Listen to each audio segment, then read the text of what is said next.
Yo, it's your boy Ryan, Northwest Sports Fanatics, back at you with a new video. Today is Saturday, May 17th, 2025, with your boy Ryan and the Northwest Sports Fanatics. Make sure you guys subscribe to the channel. Smash that like button either now or on your way out. Donate to you boys if you can. Cash App $sign ORIONNWSF or the YouTube Super Chat right here. We got the Seattle Mariners versus the San Diego Padres. First pitch is going to be here in roughly 5 minutes. So let's cue up the music, take a look at the thumb, and let's get into the starting lineups. Happy Saturday, everyone.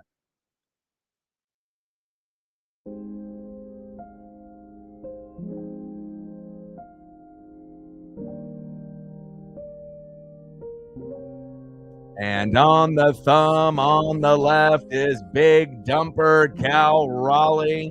And on the right, the stud right fielder Fernando Tatis Jr.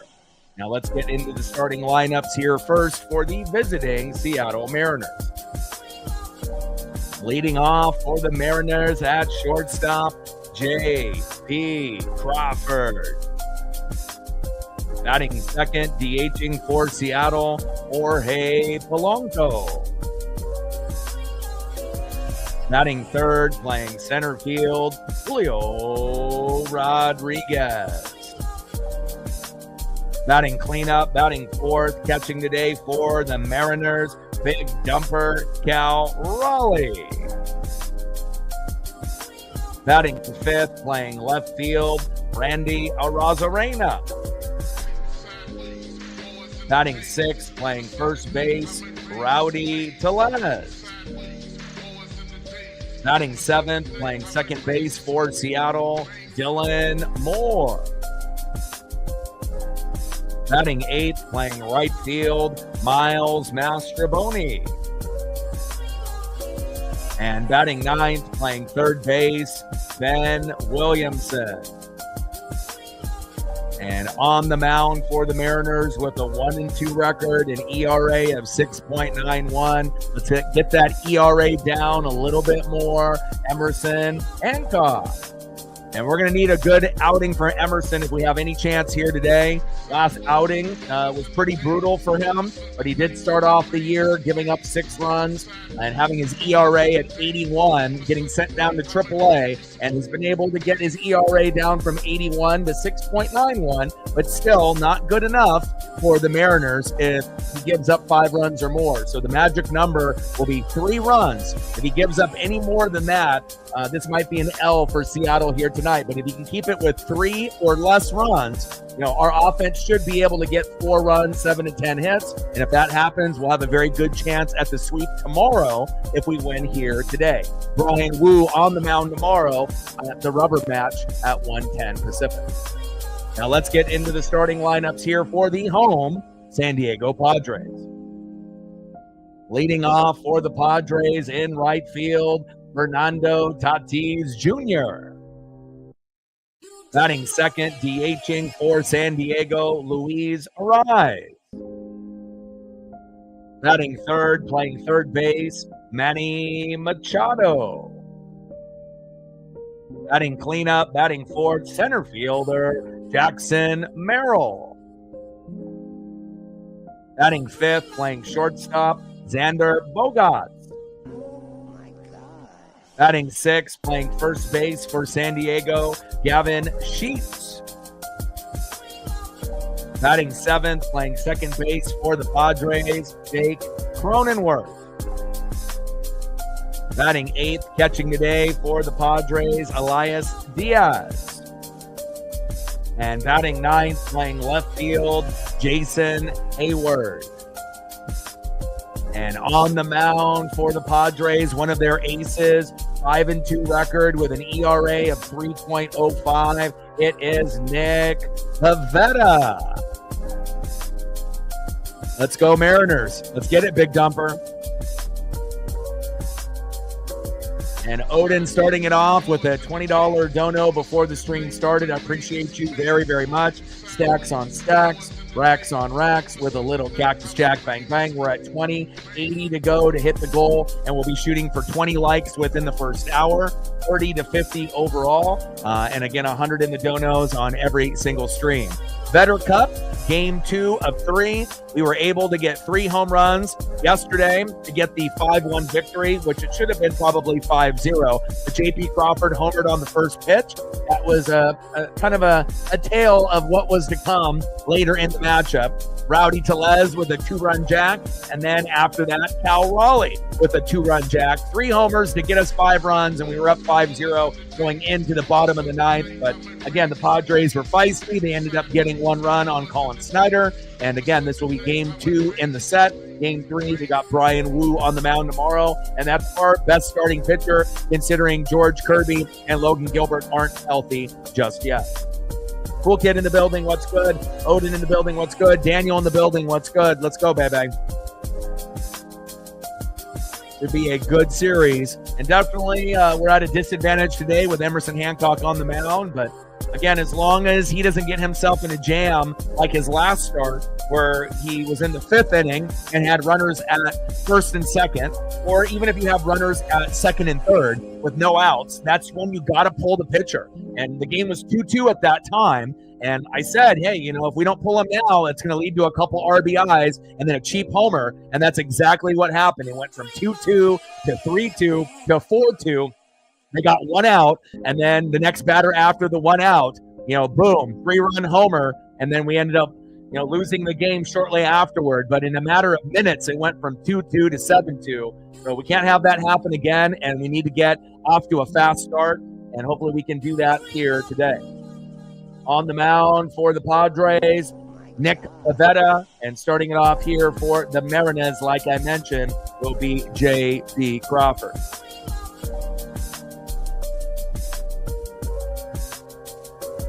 Let's go, JP.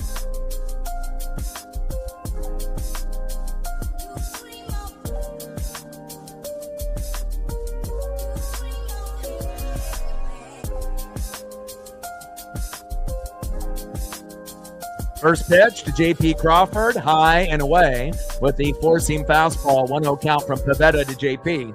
Come on, baby. 1-0 pitch. 4-seam fastball, high and away again. 94 miles an hour, 2-0 count to J.P. Crawford. Let's go. We need a fast start just like yesterday. Let's get it, baby. Top of the first, 0-0. 2-0 pitch from Pivetta to J.P. And J.P. flies out to center field, 1 away.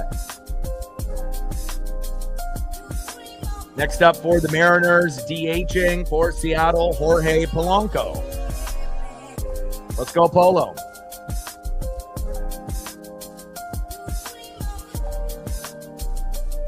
We busted out the Trident 3 times yesterday. Hopefully we'll be able to do that here today. First pitch from Pivetta to Polo, high and outside, takes a strike looking, even though that should have been ball, but called strike. We'll see how this ump calls this game here today, if it's pro Mariners, pro Padres, or 50-50 right down the middle. 0-1 count from Pivetta to Polo.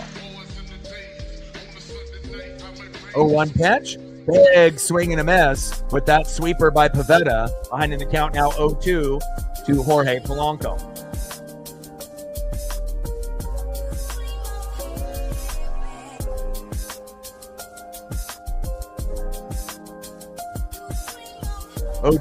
pitch, low and at the knees with the sweeper, tried to jam the hitter there. 1 ball and 2 strikes from Pivetta to Polo. Let's go, Polo. We need you, baby. We need that electricity. Let's go, Jorge. 1-2 pitch. In the zone. Should have been called strike, called ball. I'm not sure if that was a makeup call. 2 balls and 2 strikes from Pivetta to Polo. And like I mentioned earlier in the broadcast, Nick Pivetta is one of the Padres' best pitchers. 5-2 record with an ERA of 3.05, going against our probably worst starting pitcher, Emerson Hancock, with a 1-2 record and ERA of 6.91. Polo in play and popped out to left, 2 away. Next up for the Mariners, in center field, Julio Rodriguez. And a very slow March and April, but he's been hot in May. And typically that'll continue in June, July, August, September, and hopefully this year in October, try to end up. Let's go, Julio. First pitch to Julio Rodriguez from Nick Pivetta. Big swing and a miss in the zone with a four-seam fastball. Nice movement there by Pivetta, 94 miles an hour, 0-1 count. Top of the first, 0-0, Mariners and Padres here in game number 2. 0-1 pitch, takes a strike looking on the line, tried to jam the hitter high and inside. Behind in the count now, 0-2 to Julio Rodriguez. Let's go, J-Rod. We need you, baby.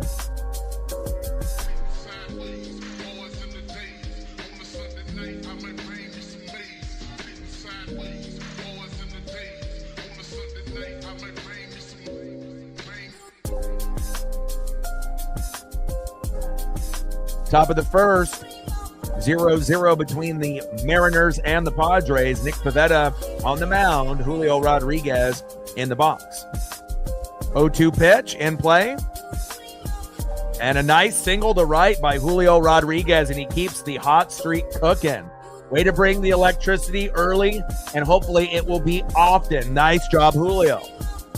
Next up for the Mariners, catcher, big dumper, Cal Raleigh.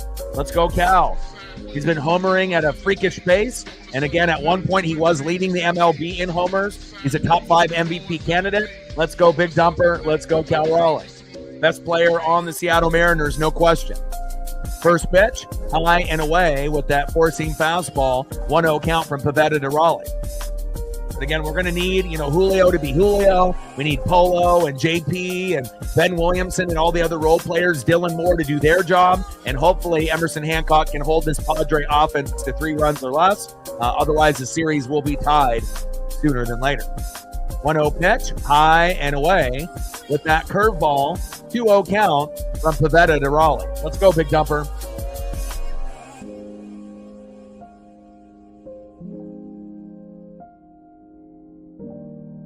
2-0 pitch, high and away with that curve, almost in that same location. 3-0 count, the big dumper. Be smart right here. I know you got the green light when it's 3-0, but take the walk if it's there. We got to play smart, especially after getting swept by the Blue Jays at home and only winning 1 out of 3 against the Yankees. Should have won at least 1 game in that Blue Jay series and should have won 2 out of 3 against New York. And Bullpen cost us, quite a few games in those 2 series, but we're off to a good start here against the Padres with 3 homers yesterday, including the first pitch to J.P. Crawford going yard. Let's see if we can execute here today. 3-0 pitch, takes a strike looking right down the middle with a four-seam fastball. Nice pitch by Pivetta. 3 balls and 1 strike with a runner at first, Julio with 2 outs. Pivetta on the mound, big dumper in the box. Let's go, Cal.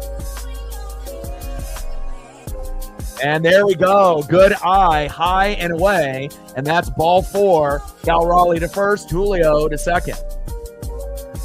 Next up, left fielder Randy Arozarena. And if there was anybody that was due for a homer on the Mariners, it's definitely Randy. He's been pretty cold since the Tigers series at the beginning of the year. He's been getting walked and hit a lot. But again, we need him to connect with some singles, doubles, and some home runs at one point or another. Come on, Randy. First pitch, low and away to Randy Arozarena, 1-0 count.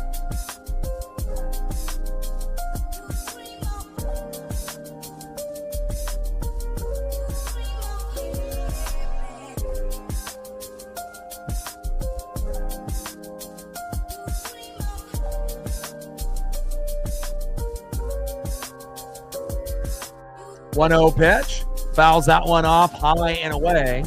1 ball and 1 strike to Randy Arozarena. Come on, baby. We need some RBIs. Sometimes you're lollygagging and a little lazy there in left field with effort, as well as running into first. You don't run hard every single time. And again, one thing that irritates a lot of, Mariner fans and just baseball fans in general is if you don't hustle. And hopefully, Randy will understand that hustling is a part of the game. 1-1 pitch, big swing and a miss, high and away. 1 ball and 2 strikes from Pivetta to Randy.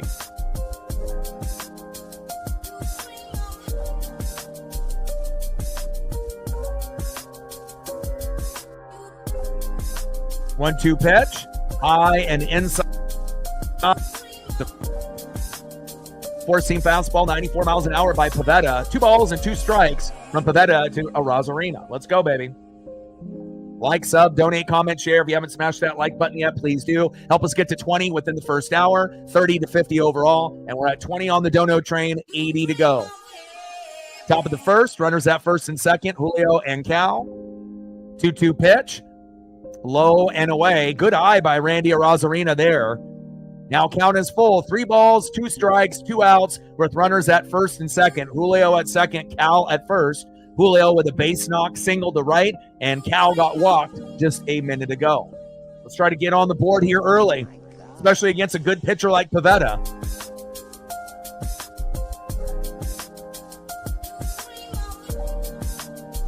Come on, Randy. Even taking a walk would be awesome in this situation. Let's just keep the rally going. Hit by pitch, take a walk. It doesn't have to be a single. 3-2 pitch, and that one is fouled off with that sweeper. Count still remains full. 3 balls, 2 strikes with 2 outs. Runners at first and second, Julio and Cal Raleigh. And let's see if Randy can get us here or not. I wouldn't expect a whole lot. He hasn't really been that hot as of late. And big swing and a miss. Down goes Randy Arozarena. And again, I said this yesterday, maybe we should bench, Randy in left and put Dylan Moore in left field so that way we can put Leo Rivas at second. I still have a weird feeling why we're not playing our best players day in and day out. And, Randy is a name, but he doesn't really live up to the name. And again, hopefully he'll get better as the season goes on, but a missed opportunity there by the Mariners. See who's up next here for the Padres here in the bottom of the first. On the mound for the Mariners with a 1-2 record, ERA of 6.91, Emerson Hancock. Leading off for the Padres in right field, Fernando Tatis Jr. Batting second, DHing, Luis Ariz. Ariz is on deck, and batting third baseman, future Hall of Famer Manny Machado. Let's go Mariners.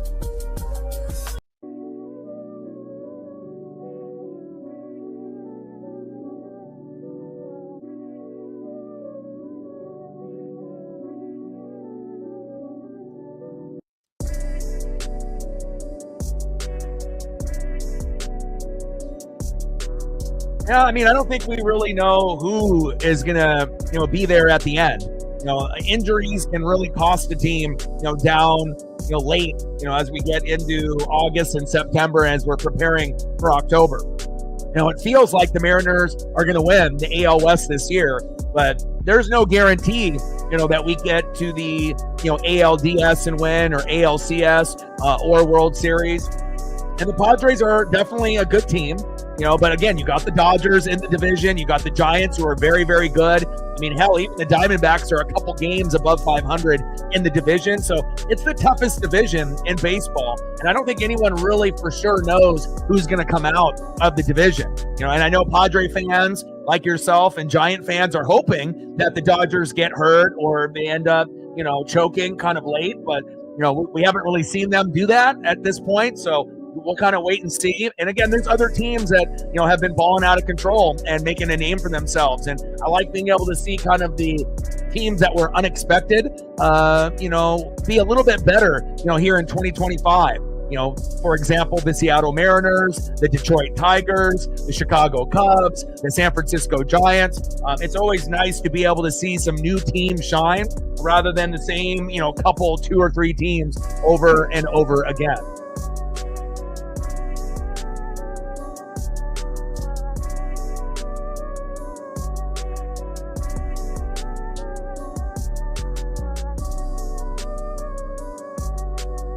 And really, what it's going to come down to is going to be pitching and defense. We know the Giants have hitters. We know the Padres have hitters. We know the Dodgers have hitters. It goes for every team, but it really is going to come down to pitching and defense and who can stay hot, who can stay healthy, and whose bullpen is going to play the best. And whoever's starting pitching, bullpen, and defense is going to be the best, that's going to be the team that ends up winning the World Series, period. Fernando Tatis in the box. Emerson Hancock on the mound. Pitches low and away. Count now is full. 3 balls and 2 strikes to Fernando Tatis Jr. 3-2 pitch. In play. Grounds out to second. Throw to first. 1 away. Next up, DHing for the Padres, Luis Ariz. One of the best pure hitters in the game.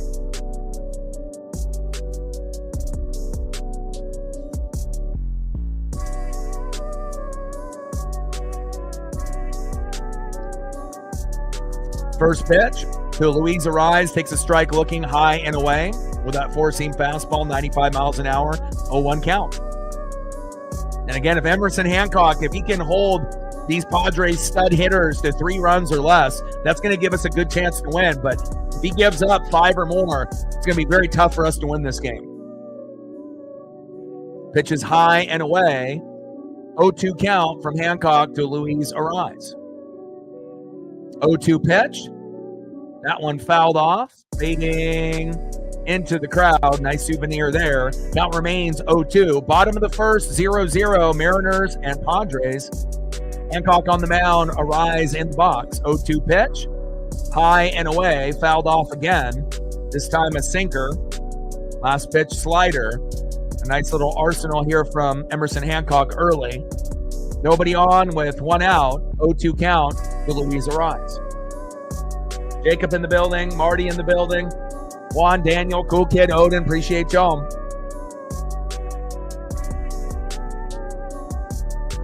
That would be a fun game to go to. Absolutely. Let's go, baby.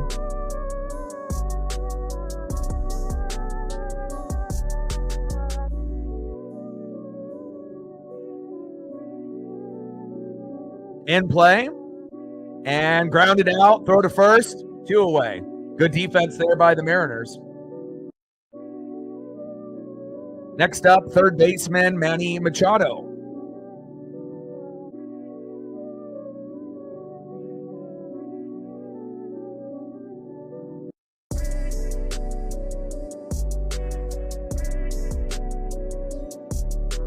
All right, we're at 11 likes so far. We need 9 more to hit 20 to hit the algorithm. If you're in the room and haven't smashed that like button yet, please do. The faster that we can get to 20, we can hit that algorithm and get more recommendations and get more shares from YouTube. First pitch to Machado, fouled off right down the middle with a sinker, 95 miles an hour by Hancock, 0-1 count. And again, we have George Kirby and Logan Gilbert very, very close to coming back, about a week and a half.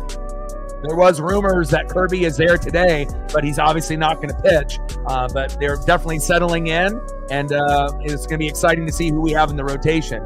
And a ground out to the shortstop, J.P. Crawford, throw to first, and a very quick inning there by the Padres. Good defense by the Mariners. End of the first inning, we're still knotted up at 0.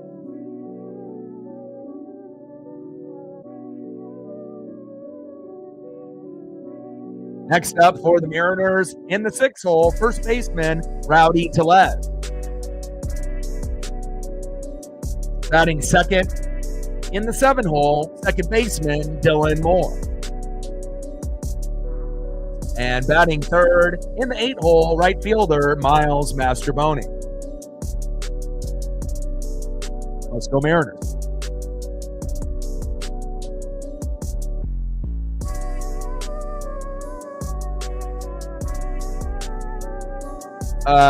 Yes, I have seen the Dodgers in person.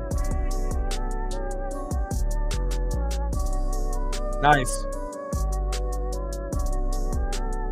Yeah, actually my first, piece of memorabilia, I've been to actually quite a few Dodger games in Seattle, and since my dad's been a Dodger fan since the 50s. So usually, at least from back in the day when the Dodgers would come to town, we usually would go to at least 1 or 2 games a year. But we haven't gone in a couple years. But back in, maybe like 2019, around that time period, 2018, 2019, I ended up getting a Kike Hernandez foul ball really early in the game in like the first inning. when the Dodgers were on a rally up 2-0, and the usher, ended up walking past us because we were like, off first base, maybe 15 to 20 rows back. And he said, this is a dangerous foul ball area. Keep your head on a swivel. And I kid you not, like 30 seconds later, Kike Hernandez fouled one off, and like it was almost surreal that time was kind of going in slow motion, and ended up hitting a guy in a row in front of me in his mitt, and he dropped it twice. And then I slid past this grandma and grandpa because I was in the third seat in the aisle, and I ended up scooping it up with my offhand with my left hand. And after the guy dropped it twice, he body checked me from behind, and then my knees hit the steps with the concrete, and my knees bled for 9 innings. But I ended up getting the souvenir, and it's always fun when the Dodgers come to town, especially as good as they've been, all these years. All right, Rowdy Tellez in the box. First pitch, takes a strike looking in the zone. 0-1 count from Pivetta to Rowdy Tellez.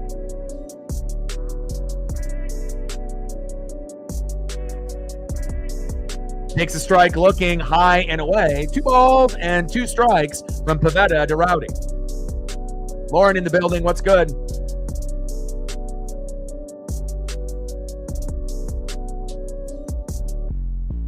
But I've been extremely lucky with memorabilia, going to games. I've been only to like 9 games, and I've gotten 3 baseballs. So, Kike Hernandez, I think in like 2019 was my first. Obviously, great memory. Got scars on my knees, from that fucking period of, over aggressiveness by that fan. But it's all good. And then a Julio Rodriguez rookie foul ball in 2022, and also an Aaron Judge ball the year that he hit the 62 home runs in 2022 as well. So Kike Hernandez, Julio Rodriguez, and Aaron Judge, I would say that's a pretty good trio of baseballs to have. 2-2 pitch, Tellez in play and fouled out to third, 1 away.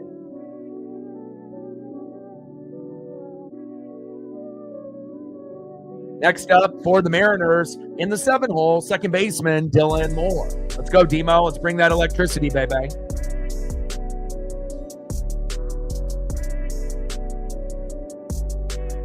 First pitch from Pivetta to Demo. Takes a strike looking low and away in the zone with the cutter. 88 miles an hour. 0-1 count.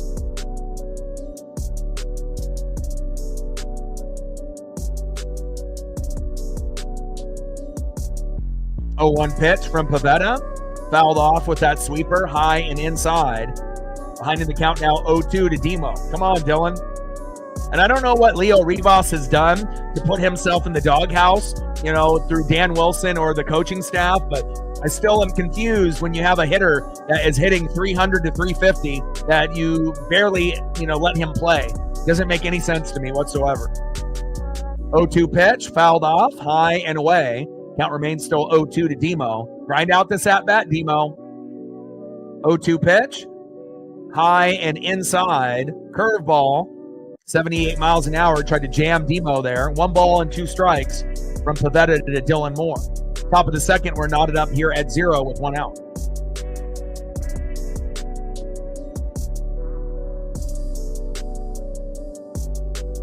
And Demo strikes out swinging, 2 away.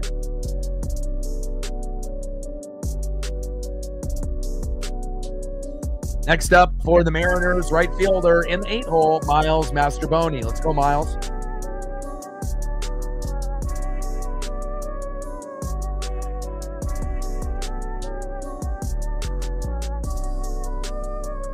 First pitch, low and away from Pivetta to Mastrobuoni with that curveball. 78 miles an hour, 1-0 count.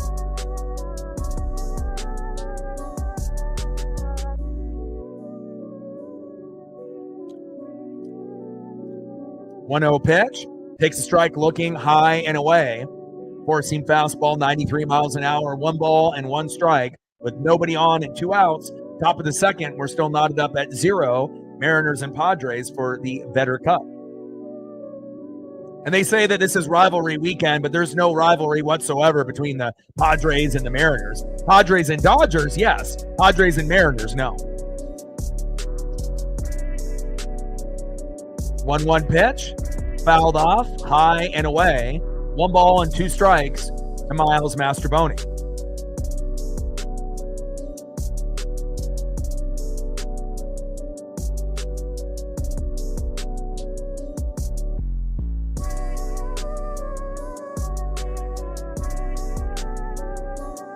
And big swing. No. He takes a strikeout looking. Pivetta looking nice there.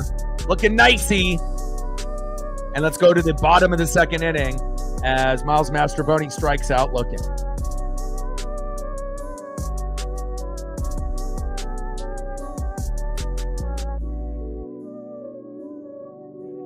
Next up for the Padres, center fielder stud Jackson Merrill. Batting second, shortstop Xander Bogaerts. And batting third in the 6-hole, first baseman Gavin Sheets. Let's go Mariners.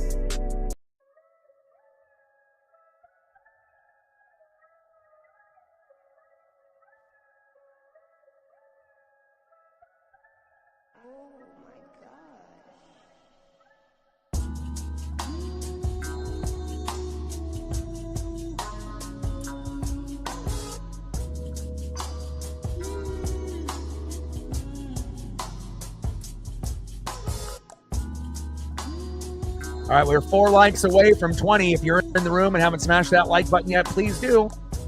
It definitely helps out with our algorithm and the metrics overall. We're at 16, 4 more to go to hit 20, and then we'll go from 30 at that point once we hit 20. Let's go.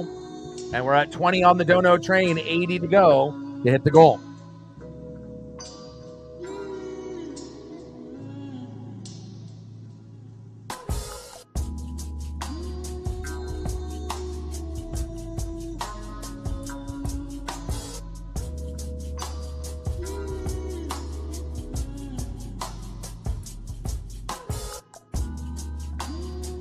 See Emerson Hancock's looking at so far. 1 inning pitch, no hits, no earned runs, no walks, no Ks, 13 pitches, 10 strikes. Solid first inning.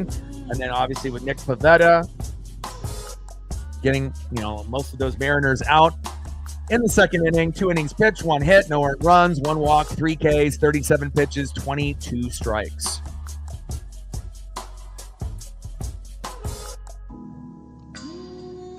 First pitch to Emerson Hancock to Jackson Merrill.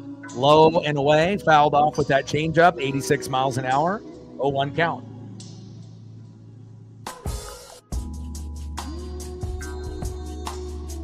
Bottom of the second, we're knotted up here at 0 between the Mariners and the Padres. 16-6 record at home. Very dominant. But Seattle is a crafty team. And again, this is the best team that we've had top to bottom, since 2001. So it's been 24 years since we've had a team this good. And I like our chances not only in this game, but in the series. And Jackson Merrill singles to right. Nice little base knock there for Jackson.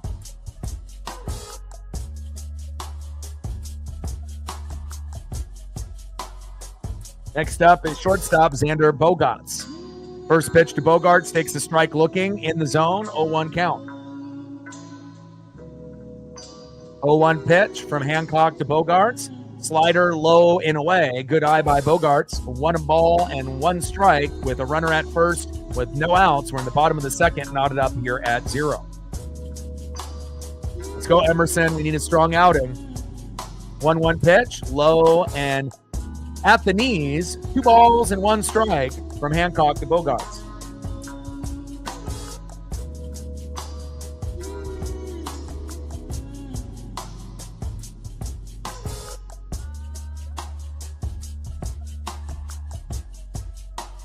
Two-one pitch. Inside at the knees, fouled off with that changeup. Tried to jam the hitter there. 2 balls, 2 strikes with a runner at first and no outs. And hopefully Emerson can get out of this jam.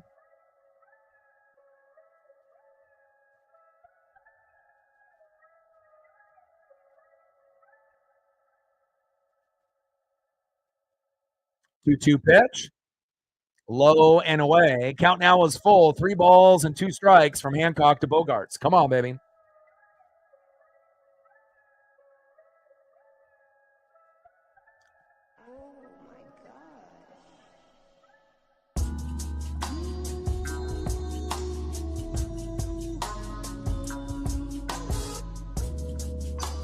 Bottom of the second, runner at first. Hancock on the bump. Bogaerts in the box. Count now is full. 3 balls and 2 strikes. Xander Bogaerts. 3-2 pitch in play. And Bogart singles to center, Merrill to second. Runners now at first and second with no outs. And I'm not sure if you're going to win your bet, Diamond. May take a miracle now. Next up is first baseman in the 6-hole, Gavin Sheets. First pitch to Sheets, takes a strike looking with a slider low and away, 0-1 count.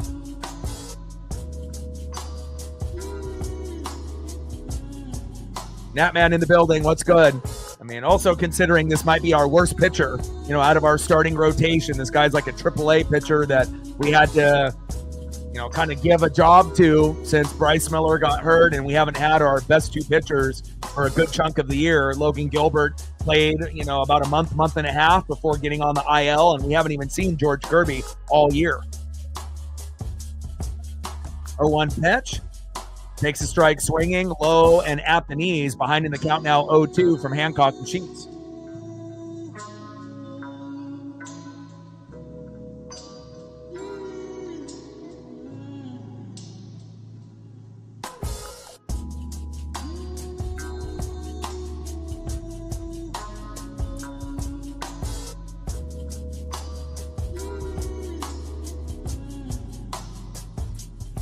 Bogarts with that broken bat hit.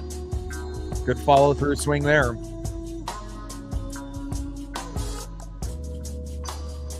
In play.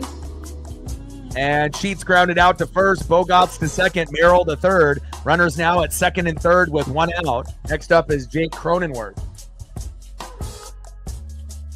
There's probably a pretty good possibility of them getting a run here.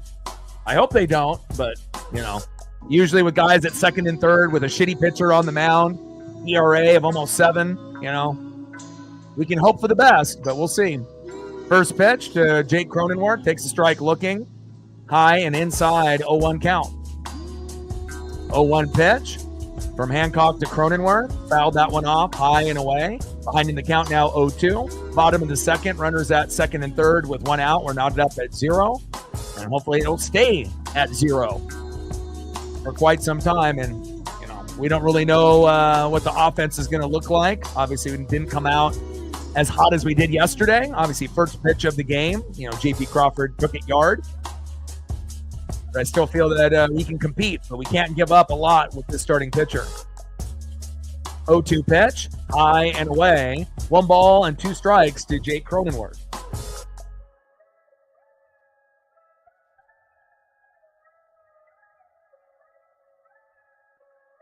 One-two pitch, low and away with the changeup, 5 feet off the plate. 2 balls and 2 strikes to Jake Cronenworth.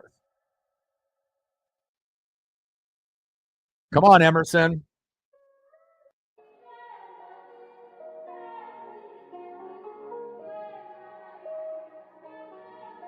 Got to get out of this jam.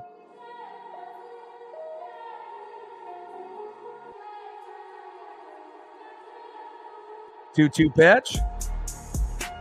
High and away. Fouled that one off. Count remains 2-2 from Emerson Hancock to Jake Cronenworth. Come on, baby. Runners at second and third with one out. Here in the bottom of the second, Mariners and Padres still knotted up at 0 early. And Jake Cronenworth strikes out swinging, 2 away. All right, you're 1 out away. And you might have a good chance here, especially being in the 8-hole hitter, Elias Diaz.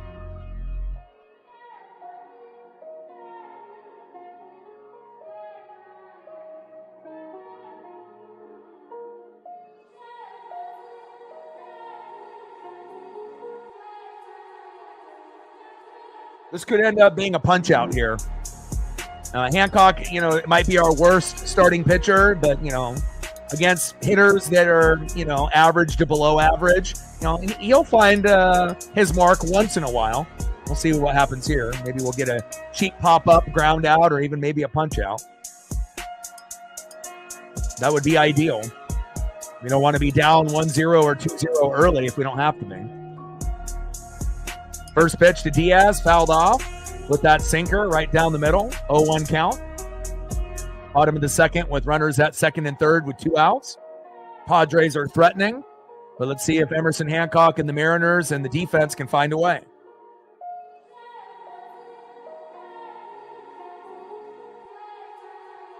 Let's go, baby.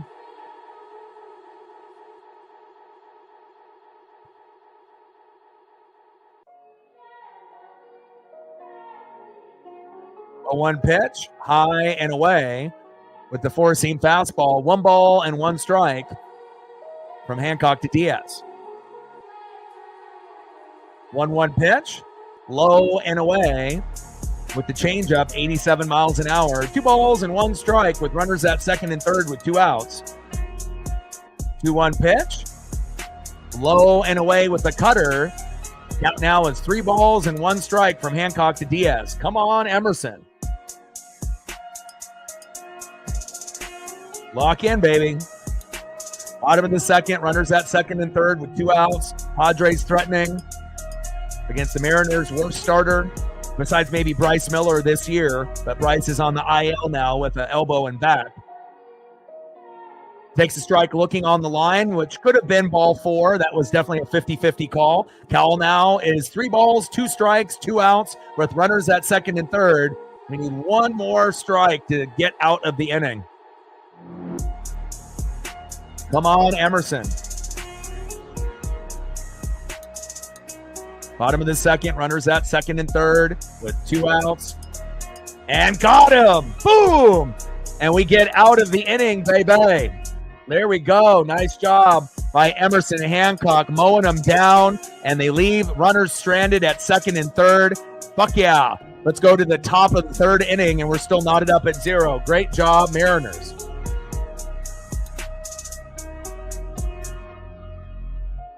There you go, Diamond. Congratulations, my guy.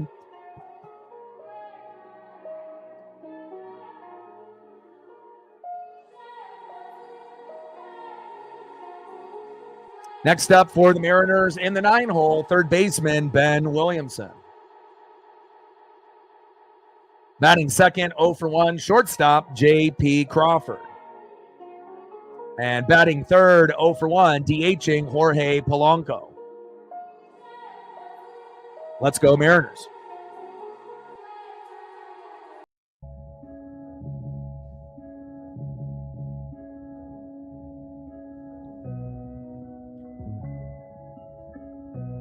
Yeah, definitely a big hold, considering it's our worst pitcher besides Bryce Miller this year. Logan Evans, based on how he's performed in his, minimal starts, I think that they should highly consider, going with Logan Evans over Bryce Miller. If Bryce Miller, physically and mentally doesn't have it this year, he's been great over the last few years. But again, as long as Logan Gilbert is healthy when he comes back and George Kirby is healthy when he comes back, Brian Wu has been our best pitcher. Luis Castillo has been good. So we're looking for that 5th guy. Gilbert, Kirby, Wu, Castillo, and it used to be Miller, but I think now it's Logan Evans, and that's where I would go. I would go Logan Evans over Bryce Miller and Emerson Hancock. And, maybe Bryce Miller, you would put him over Emerson, but I don't think I would put Bryce over Logan Evans based on what we've seen in 2025. Now, if this was last year or the year before, then yeah, you could say Bryce Miller, but Bryce has not looked good with that back and that elbow, and also I think he's mentally going through it too. And again, it's nice to be able to see Logan Evans wheel and deal, and at least we got somebody that we can trust, and we definitely have one of the best farm systems in the game, and it shows. All right, Pavetta in the top of the 3rd to Ben Williamson. Let's go, Big Ben. First pitch, takes a strike looking. 0-1 count. 0-1 pitch, and Williamson is flying out to right. 1 away. Need you, Big Ben. Next up, shortstop J.P. Crawford, who ended up homering on the first pitch of the game to set the tone. Let's go, J.P.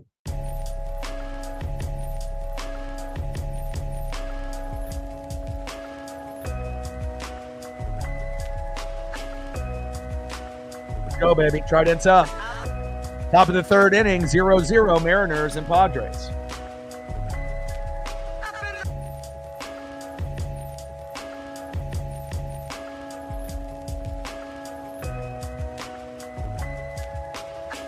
First pitch to J.P. Crawford, low and away with that curveball, 1-0 count. Come on, J.P.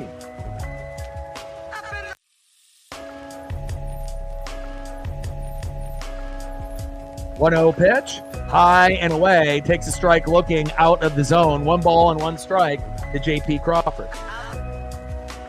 And again, Nick Pivetta, 5-2 record with an ERA of 3.05 compared to our worst pitcher as a starter, 1-2 record with an ERA of 6.91. So we definitely need the bats to come alive at some point. 1-1 pitch, high and inside, tried to jam the hitter. 2 balls and 1 strike with nobody on and 1 out. 2-1 pitch, and takes a strike looking high in the zone. 2 balls and 2 strikes to J.P. Crawford. Come on, J.P. And again, J.P., used to be the starter, leading off for the team for many years. And then we got Victor Robles, and J.P. strikes out looking. 2 away. But to go from, being the leadoff hitter and the man and then getting kind of demoted to the 9-hole, Victor Robles got hurt and he's back, leading off. And it seems like his confidence has come back. And we definitely need JP to be a force, not only in this game, but this year. Next up, DHing Jorge Polanco. Probably the biggest change from last year to this year in one player. A guy that couldn't even get a fucking hit last year. And this year, typically batting 330 to 450 pretty much the whole way. Can get home runs on any given day. Switch hitter, can get it from the left and the right like Big Dumper Cal Raleigh. Let's see if Polo can get us on the board here. First pitch to Jorge Polanco from Nick Pivetta. Takes a strike looking with the curve right down the middle. 79 miles an hour, 0-1 count. 0-1 pitch to Polo. Inside at the knees, tried to jam him. 1 ball and 1 strike to Jorge Polanco. Let's go, Polo.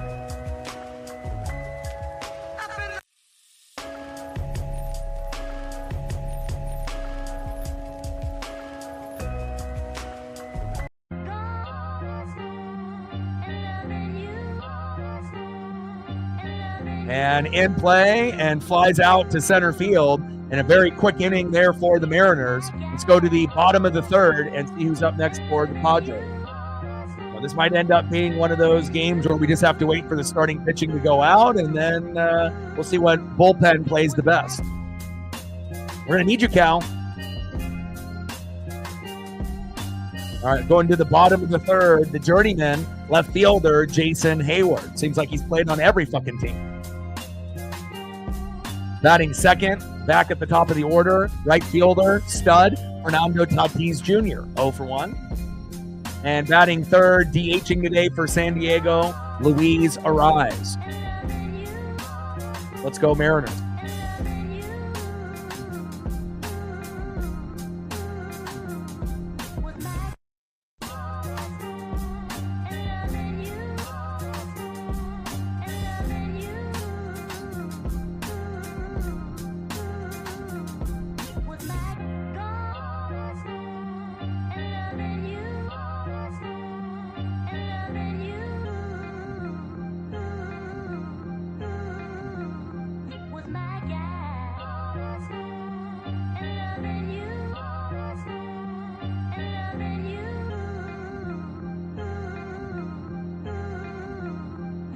All right, looks like we're 1 like away from 20. If you're in the room and haven't smashed that like button yet, please do. Help us get that algorithm going throughout the metrics for YouTube. 1 more to hit 20. Let's go.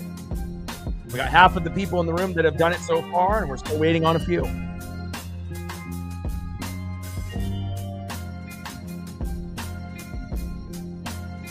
And so far, Emerson Hancock holding his own, considering he's our worst pitcher on the staff. 2 innings pitched, 2 hits, no earned runs, no walks, 2 Ks, 36 pitches, 25 strikes. We'll take that. And let's take a quick peek at what Nick Pivetta is doing at this point. Coming into the game with a 5-2 record, an ERA of 3.05, 3 innings pitched, 1 hit, no earned runs, 1 walk, 4 Ks. First pitch to Jason Hayward from Emerson Hancock. In the zone, taking a strike. 0-1 pitch. Strike looking again. Behind in the count now, 0-2. Come on, Emerson. 0-2 pitch. Low and away with the changeup. 1 ball and 2 strikes from Hancock to Hayward. But so far, this is an amazing outing for our worst pitcher as far as our starters are concerned. And again, this is a guy that You hope that gives up 3 runs or less, but typically is in that 5 to 7 run range. So, and it's kind of a little shocking, considering how good the Padre hitters typically are, but we do match up to them well. 1-2 pitch, low and inside at the knees. 2 balls and 2 strikes from Hancock to Hayward. 2-2 pitch, high and away, like 10 feet off the fucking plate. Count now is full. 3 balls and 2 strikes with nobody on and no outs. Bottom of the third, and we're knotted up here at 0.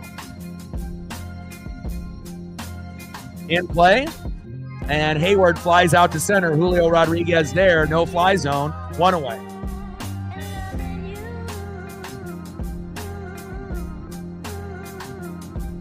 Next up for the Padres, right fielder Fernando Tatis Jr. Always bringing that intensity and that electricity. First pitch from Hancock to Tatis Jr., low and away with the changeup, 1-0 count.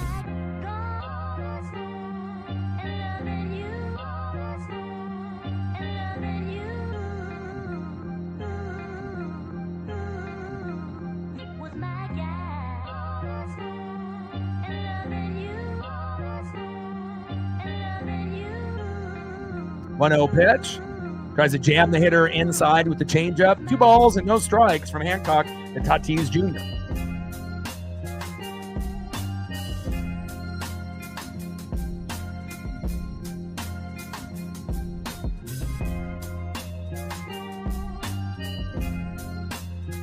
Pitch, fouled off.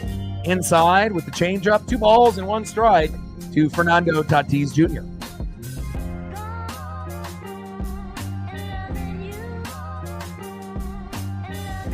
2-1 pitch, fouled off again with the sinker this time around. Tries to jam the hitter again. 2 balls and 2 strikes from Hancock to Tatis Jr. And again, Cal Raleigh with the game plan. If we had Mitch Garver behind the plate, maybe we're already given up a few runs at this point. So we'll take it.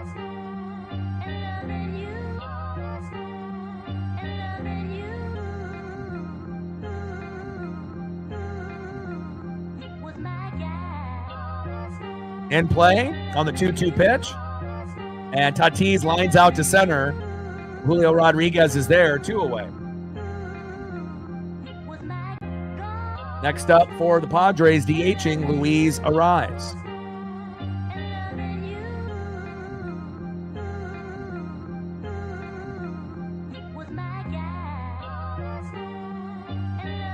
First pitch to Luis Arraez. Takes a strike looking, 0-1 count. 0-1 pitch, fouled off, high and away with that sinker, 95 miles an hour. Behind in the count now, 0-2 to Emerson Hancock. Let's go, Emerson. You're pitching great so far. I don't think anybody anticipated him being at a 0 by the 3rd inning, but we'll take it. We'd love to be able to get his ERA down from, the high 6s, almost at 7, to like that 4 range. Bottom of the 3rd, nobody on with 2 outs. Hancock on the mound. Luis Arraez in the box. 0-2 pitch. Low and away, about 8 feet off the plate. 1 ball and 2 strikes from Hancock to Arraez. And one of the best pure hitters in the game. And again, started off the season, almost going 0 for 20 before getting his first hit. But a crafty hitter in Luis Arraez, is easily being able to get his batting average, hovering around that 300 range, now at 296, but got it to 300 last night. 1-2 pitch. Pitch is high and away. 2 balls and 2 strikes with nobody on and 2 outs. Hancock pitching well, and Luis Arraez 0 for 1 in the box. Let's go, Emerson. In play with the 2-2 pitch, and Luis Arraez singles to center. Nice base knock for Luis.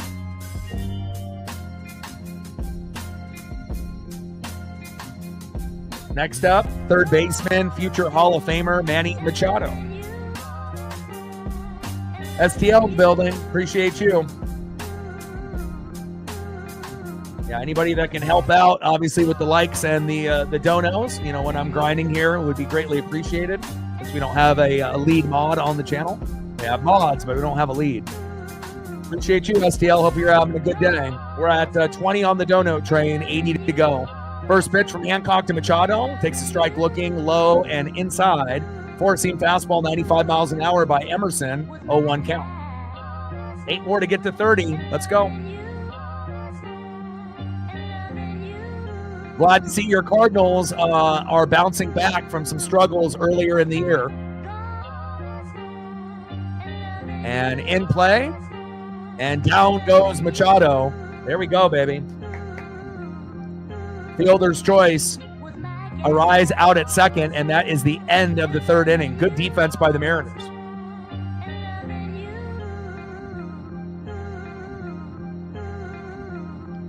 Next up for the Mariners here in the top of the fourth.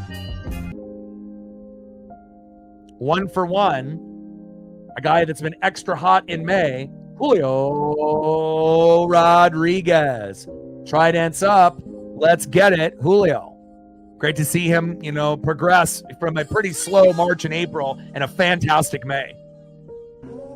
Let's go, J-Rod. Batting second, 0 for 0 with a base on ball. Catcher, big dumper, Cal Raleigh. Trident's up. Let's go. The dynamic duo of Julio and Cal. Let's get it.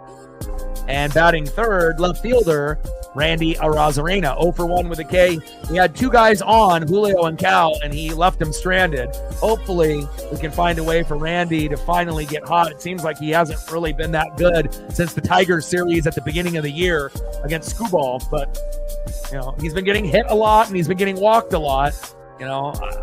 I wouldn't, I know they won't, but I think that, they should consider benching him, for a couple games instead of just having him be the everyday left fielder. Throw Demo out there so that way Demo doesn't have to play second, and then we can get Leo Rivas. And the combination of having Demo and Leo Rivas playing instead of, no Leo, and sometimes Demo, sometimes not, and then having, Randy out there. And every once in a while, Randy, will make a play, but I don't like guys that, don't run hard and don't put the effort. But we'll see what we get here at this at-bat. Hopefully it'll be better.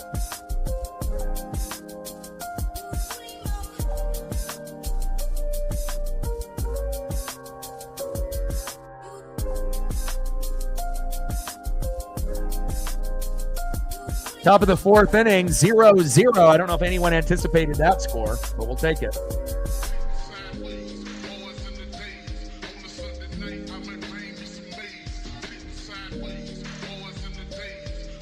First pitch, in play. Julio grounds out to third, throw to first, 1 away.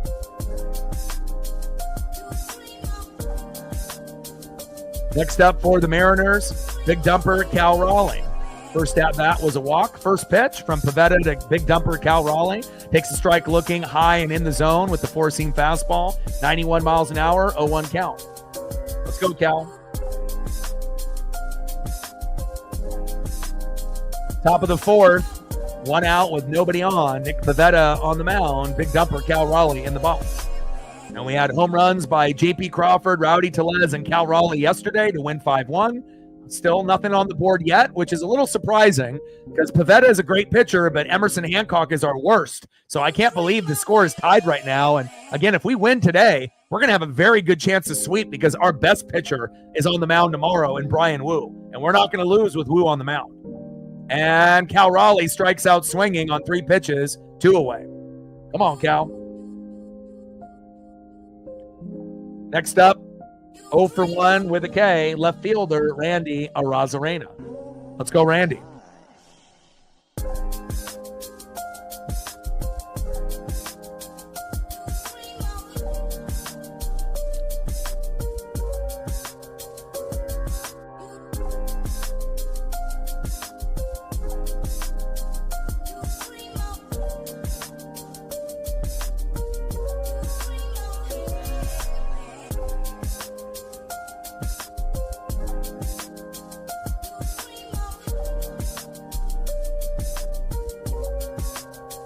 First pitch to Randy. Takes a strike looking high and inside. 0-1 count.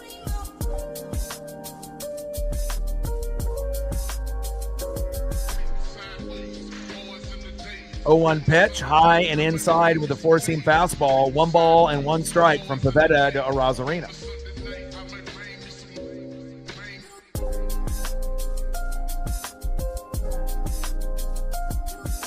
and in play.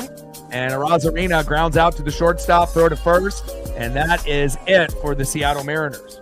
Not very reliable for Randy. Very streaky hitter, but again, I'm not really pleased with the play from Randy lately, but hopefully it'll get better as the game goes on, I hope.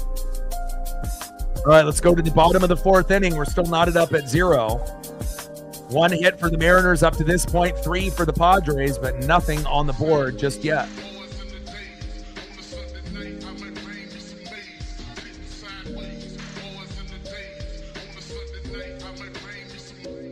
Next up for the Padres, center fielder, 1-for-1, Jackson Merrill, an absolute stud. Batting second, shortstop, 1-for-1, Xander Bogaerts. And batting third, 0-for-1, first baseman, Gavin Sheets. Let's go Mariners. Take a look at the stats of the pitchers up to this point. Emerson Hancock, 3 innings pitched, 3 hits, 0 earned runs, 0 walks, which is surprising. 2 Ks, 54 pitches, 36 strikes. Got his ERA down to 6.25 from 6.91 coming into the game. And let's take a quick peek at Nick Pivetta. All right, Nick Pivetta coming into the game with a 5-2 record, an ERA of 3.05. Definitely a very heavy matchup, favoring the Padres today. 4 innings pitched, 1 hit, no earned runs, 1 walk, 5 Ks, 54 pitches, 35 strikes. ERA is 2.79. But we still have been able to have a good, solid outing for Emerson Hancock. If it's 3 runs or less, we're going to have a good chance, and he's only a couple innings away from having a very solid outing up to this point. Oh my gosh.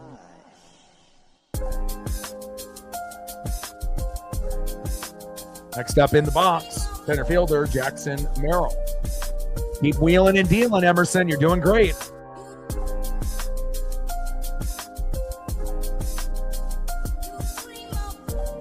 First pitch from Hancock to Jackson Merrill.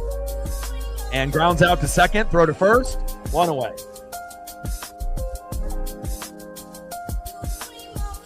Next up for the Padres, shortstop Xander Bogaerts. First pitch, low and at the knees with the changeup, 86 miles an hour, 1-0 count. Bottom of the fourth, we're still knotted up here at 0.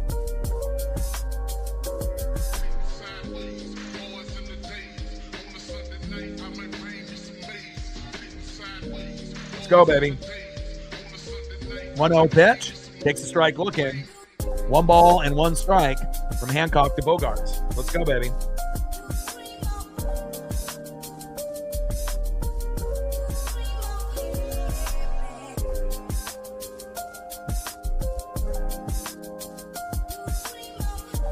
One pitch, and Bogaerts grounds out to the shortstop. JP throw to first, 2 away. Good defense there by the Mariners. Next up, 0-for-1, first baseman Gavin Sheets.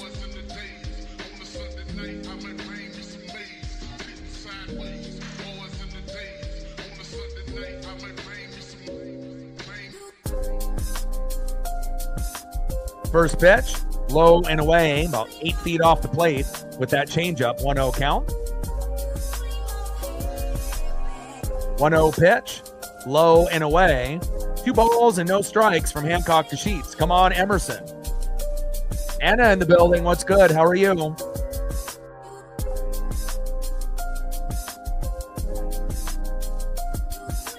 Buenos días, buenos tardes, buenos noches, vamos maneros.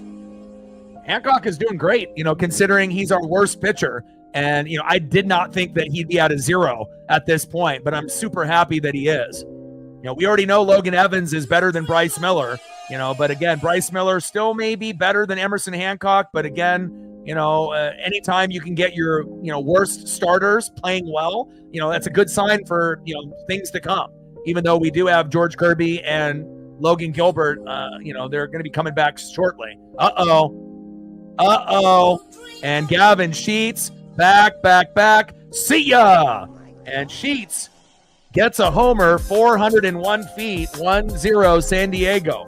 But that's okay. You know, you got to understand, you know, when you got your worst pitcher on the mound who's 1-2 with an ERA of 6.91, you know, you want to hold them to 3 runs or less given up. And that was the first run, and it's the bottom of the fourth. So that's all right, you know, because, again, we need to be able to, you know, get 4 runs, 7 to 10 hits to win. And we're not really built for winning, you know, close games 1-0, 2-1, 3-2. I mean, we can, I guess, but, you know, we'll see where it goes. Takes a strike swinging, behind in the count now 0-2. Now, we want to make sure that that's the only run that we give up this inning. And again, hopefully he'll go 6 innings. But again, last time when it was the 5th, when he had runners at 2nd and 3rd with no outs and we didn't pull him when we were tied 2-2, that was on Dan Wilson. And then they scored 5 runs that inning, got a couple RBIs, then got 1 out, and then a cheap 3-run jack. And then the game was over. So at least it's not going to be like that, you know, in that previous start for Emerson. Pitch fouled off. Count remains 0-2 from Hancock to Cronenworth.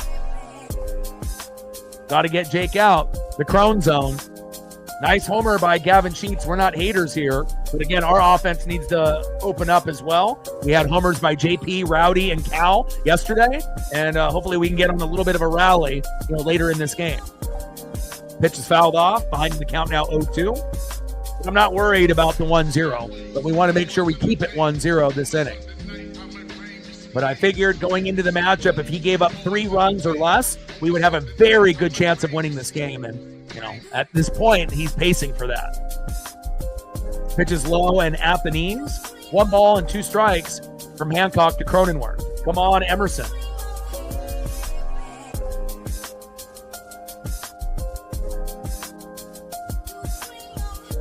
One-two pitch. About 10 feet off the plate with that changeup. 2 balls, 2 strikes with nobody on and 2 outs.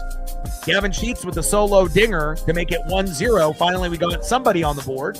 But again, we got Brian Wu on the mound tomorrow. So if we can win this game somehow, some way, even if it's like the cheapest win possible, like 3-2 or 2-1, we're not losing tomorrow with Wu. So if we win today, we're going to have a good chance for the sweep, which is pretty crazy to think because the Padres are 16-6 at home, and they were 16-5 until we beat them yesterday. So this is not a team that typically takes losses. They're 27-16, just a couple more wins than what we have at 24-19. But our record should be better. We should have never got swept by the Blue Jays and only winning 1 from the Yankees. We should have won at least 1 from the Blue Jays and 2 out of 3 against New York, but our bullpen fucked it all up.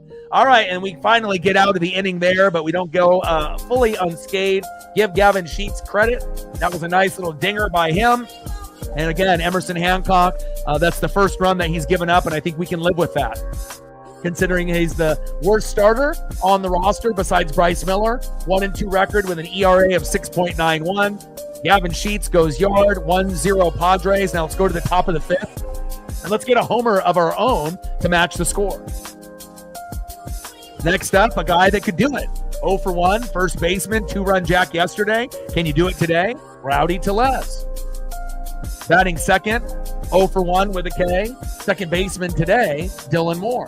And batting third, 0 for 1 with a K, right fielder, Miles Mastrobuoni. And again, I don't really know what Dan Wilson is thinking, but Miles Mastrobuoni and Donovan Solano shouldn't be playing. Leody Taveras should be playing in right. Dylan Moore, I feel, should be playing left field for Randy, until Randy gets better. And then we should be playing Leo Rivas with JP Crawford at second.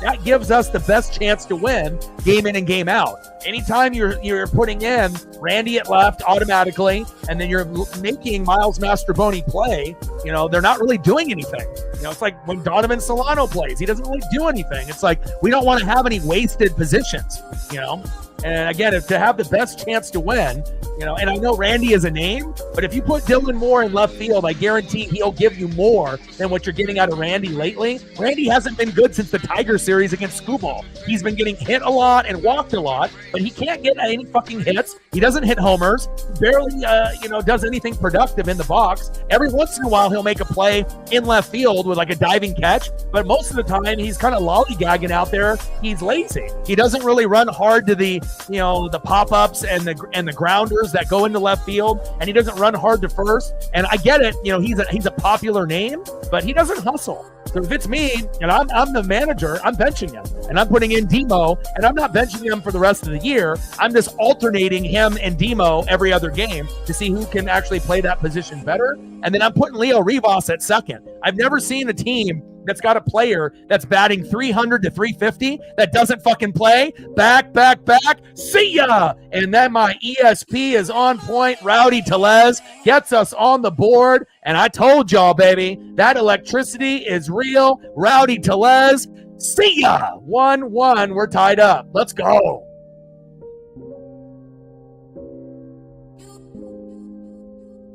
Woo! Let's go, baby. That's what I'm talking about. Next up is Dylan Moore. Sometimes you just have a feeling, when good things are going to happen. Matt in the building, what's good? Megan in the building, what's good? Nice job by Rowdy Tellez to get us on the board. I love it. We're knotted up at 1. First pitch to Demo. High and away. 1-0 count from Pivetta to Dylan Moore. 1-0 pitch. Fouls that one off low and away with the sweeper. 1 ball and 1 strike to Dylan Moore.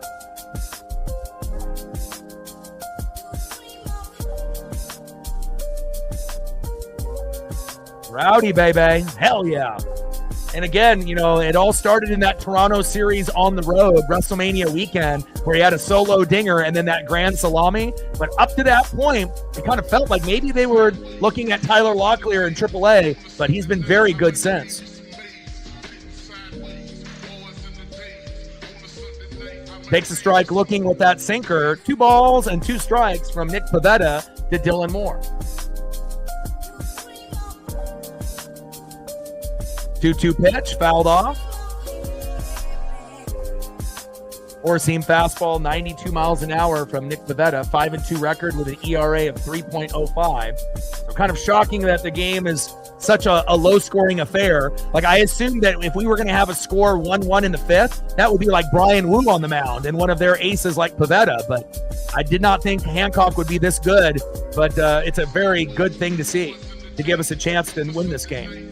And possibly, get the sweep if Wu ends up pitching like Wu tomorrow. Cutter fouled off. Count remains still 2-2 from Pivetta to Demo. We always like, those guys that are built like this. The Vogelbacks. The Carlos Santanas, the Mike Fords, the Rowdy Tellez. They got tree trunks for legs. They got a lot of power in those arms. And again, it's usually, strikeouts or home runs. But with Rowdy, he's not really striking out as nearly as often as people would think. He actually is getting singles from time to time. Sometimes we'll get an RBI here and there. But again, nice home run power. And Demo goes down 1 away. Next up is Miles Mastrobuoni. First pitch to Mastrobuoni, fouls off. In the zone, 4-seam fastball, 93 miles an hour, 0-1 count. Come on, Miles.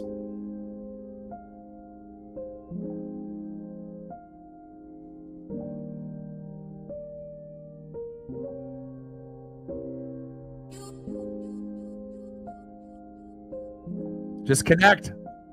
Get a base hit. Something simple. Easier said than done. 0-1 pitch, takes a strike swinging with that curve in the zone, behind in the count, 0-2.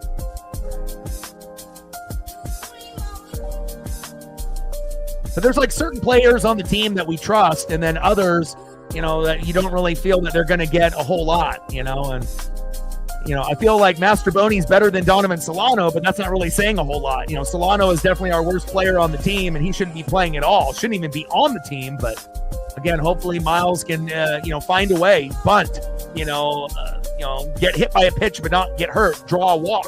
Sometimes you can manufacture base hits by not even swinging the bat. Pitches outside, 2 balls and 2 strikes to Miles Mastrobuoni. Top of the 5th, 1-1 Mariners and Padres. It was low scoring for those first 4 innings. We were sitting at 0. And then all of a sudden, Gavin Sheets homered to center, 401 feet, 1-0 Padres. And then Rowdy Tellez in the top of the 5th, homered to center, 398, and we're knotted up at 1. In play, Mastrobuoni grounds out to first, 2 away.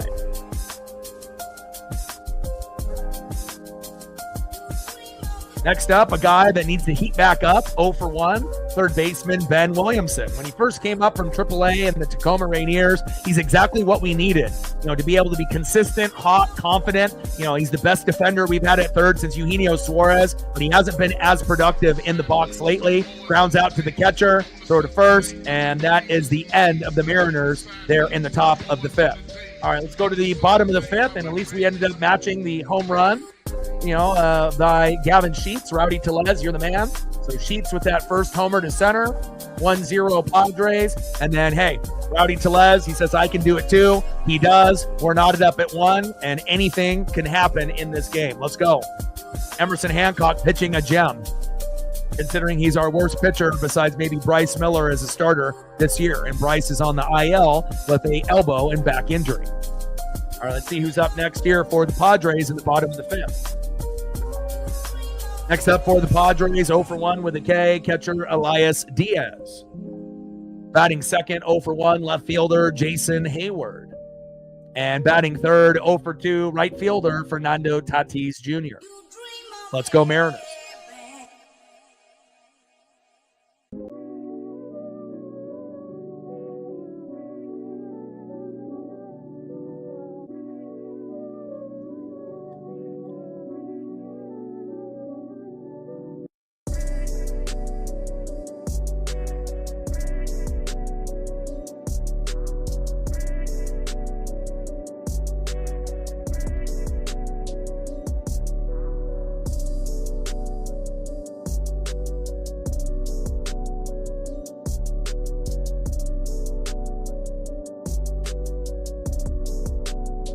All right, we're at 31. 9 more likes to get to 40. 19 to hit the goal to get to 50.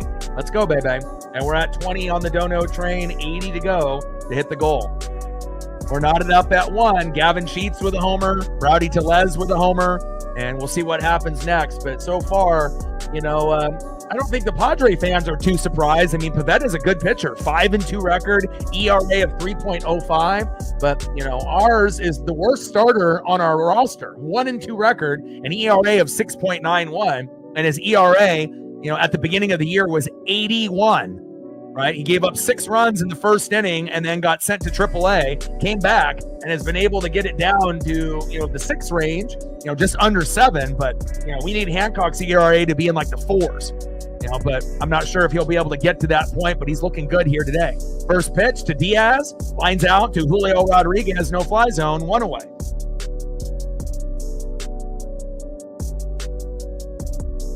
Down goes Diaz. Next up, left fielder Jason Hayward.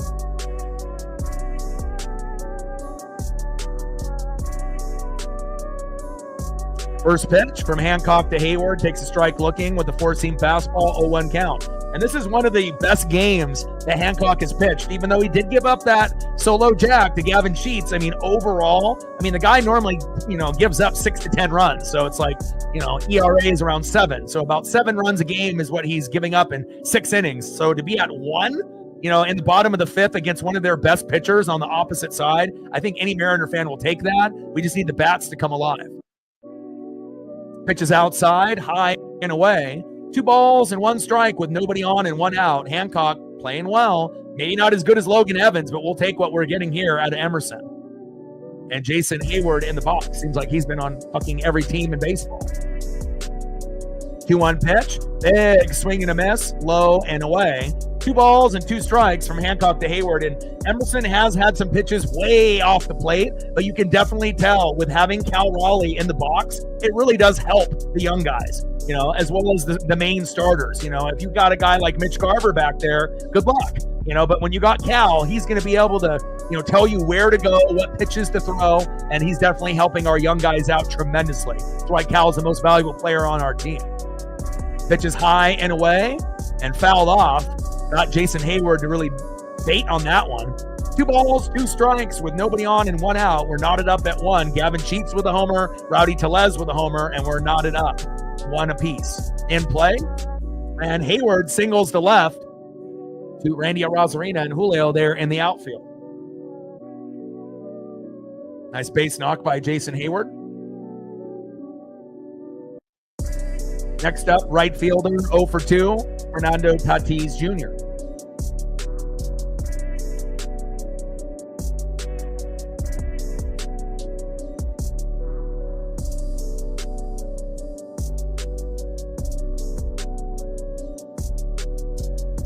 First pitch, low and away with that sinker, 94 miles an hour, 1-0 count to Tatis. Come on, Emerson, you're doing great, man. I mean, I don't think anyone would expect someone that's got an ERA of 7 to be at 0 against a team like the Padres, but to be at 1, very shocking, but we'll take it. 1-0 pitch, high and inside, tries to jam the hitter, Tatis, 2-0 count from Hancock to Tatis. Bottom of the 5th, we're knotted up at 1, runner at first with 1 out. Emerson Hancock on the mound, playing great. Fernando Tatis Jr. in the box. In play.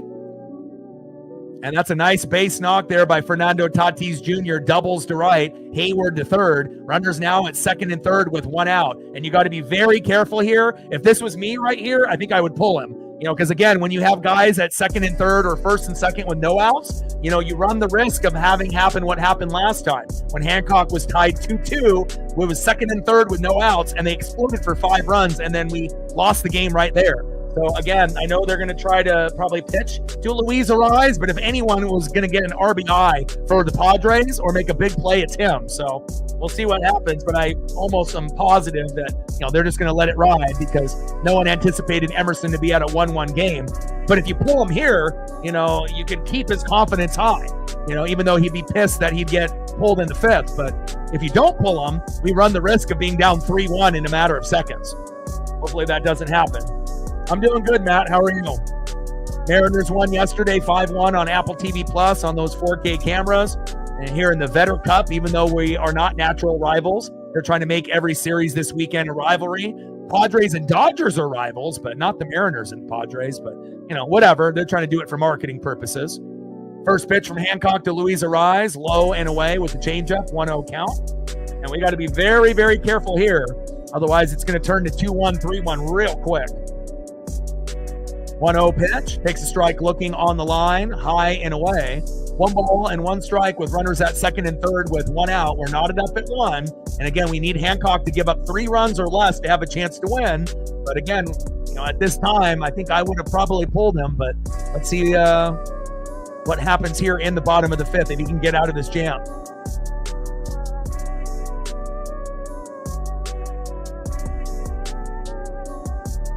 Come on, baby. Bottom of the 5th, 1-1 game. Hancock on the mound. Luis Ariz in the box. 2 balls and 1 strike with 1 out with runners at second and third. Pitch is high and inside. Tried to jam the hitter. 3 balls and 1 strike. 3-1 count from Hancock to Ariz. Come on, Mariners. Got to find a way to get Luis out, and that's a tough task. Started the game 3 for 3 yesterday, and is a guy, that can end up making the impact on the game. And that is a walk. All right, now we have bases loaded. So if you weren't going to pull him with runners at second and third with 1 out, you probably should pull him now. And of course, Dan Wilson won't. Next up is Manny Machado. And with 1 swing, the game could end up being 5-1. So we'll find out if Dan Wilson really knows what the fuck he's doing or not. So, and again, I wouldn't care if this was Logan Gilbert, Brian Wu, George Kirby, Luis Castillo. I would pull the pitcher in this situation. But on the flip side, our bullpen sucks, right? Who do we actually have that can come in that we trust? And, maybe Matt Brash, is the only one that we trust in the bullpen. And then Munoz as the closer. I don't trust anybody else. So sometimes you got to go with your starter because the bullpen fucking sucks. First pitch, takes a strike swinging with the sinker, 0-1 count from Hancock to Machado. And hopefully we can find a way to get a force out at home and then maybe a punch out and then, get out of this inning unscathed. Or we get out of the inning with maybe only giving up 1 run. So that way we have a chance still to win. We don't want to give up 2 or more. Pitch fouled off, tried to jam the hitter and does. 0-2 count from Hancock to Machado. Got to find a way to get a cheap out here on Manny. You know how dangerous Manny is. First ballot Hall of Famer.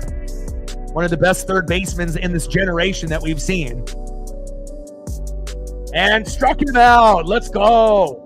Emerson Hancock feeling the pressure. Bases loaded. No problem. 2 away. Down goes Manny. Man, we got extremely lucky there. You know, if you do that same scenario 10 times, you probably only punch him out like 3 times out of 10. Nice job. Next up, center fielder, stud, 1 for 2, Jackson Merrill. And again, this isn't going to be easy either. Jackson Merrill is one of the, up-and-coming center fielders in the game. And if you actually look at his numbers compared to Julio Rodriguez and Ken Griffey Jr., based on the games played early in their career, Jackson Merrill matches up with those 2 guys, par for par, bat for bat, eye for eye, man for man. And even some stats are better than what Griffey and Julio were at this point in their career. Bottom of the 5th, bases loaded with 2 outs. Let's try to find a way to get out of this. We already had a couple guys on where Emerson was able to get out of the inning. But again, we're in the 5th, which is 1 inning prior that you normally, you want your pitchers to go 6 innings or longer if they can. But hopefully we can find a way to have Cal Raleigh call the right pitches and we can get out of this jam.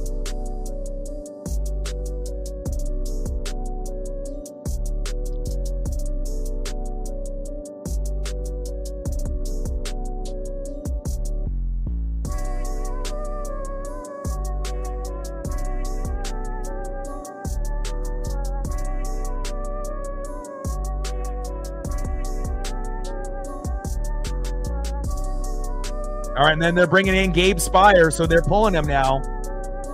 And then Gabe hasn't really been that trustworthy, but we'll see if he can get us out of this jam. Captain in the building, what's good? But it looks like Dan Wilson got the message. He got my text.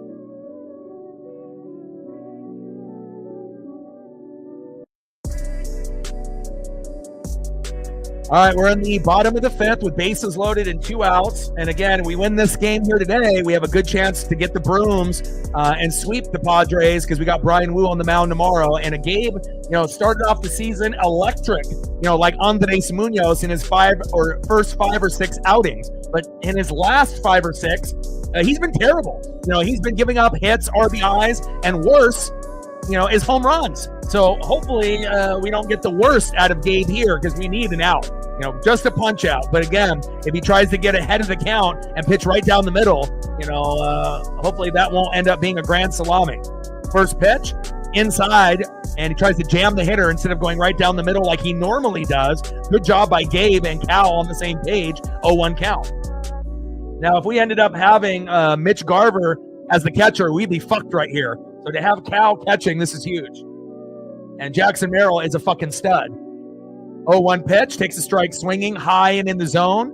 Big swing and a miss, behind in the count now 0-2. I like this decision by putting in Gabe Spire. And again, normally Gabe isn't the first guy. Sometimes it's, Carlos Vargas or Legomina. We have a lot of Bazardo. We have a lot of these guys, Colin Snyder, that I just don't trust. But again, if it was Gabe or Matt Brash, that would be probably the best chance to get out of this jam. And they went with Gabe, the lefty. So far, so good. 0-2 pitch, inside. 1 ball and 2 strikes to Jackson Merrill. Get out of this inning, baby. And got him! Let's fucking go!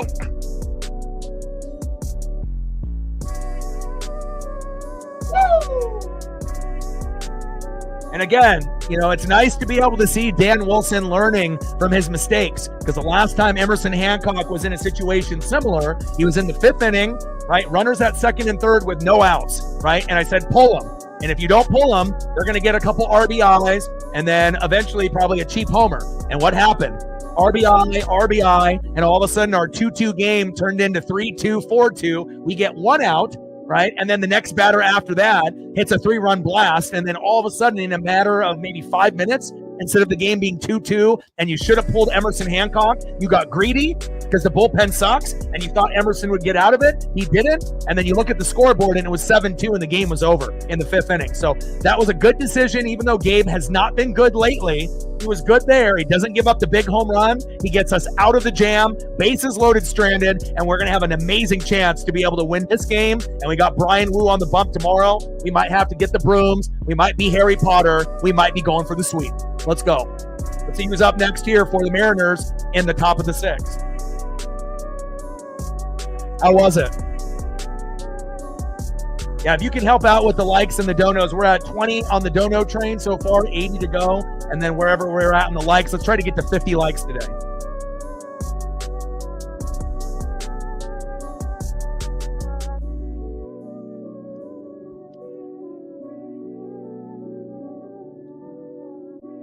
Buenos días, buenos tardes, buenos noches, vamos maneros.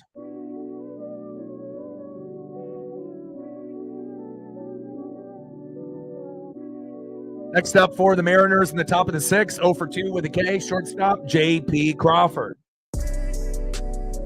Batting second, 0 for 2, DHing Jorge Polanco. And batting third, center fielder, 1 for 2, Julio Rodriguez. Trident's up, baby. Let's go.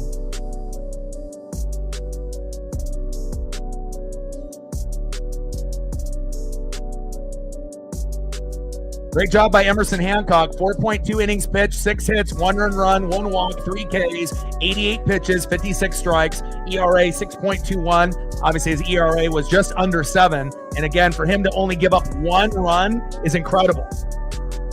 First pitch from Nick Pivetta to J.P. Crawford. High and away, 1-0 count. Let's go, J.P. 1-0 pitch, high and away.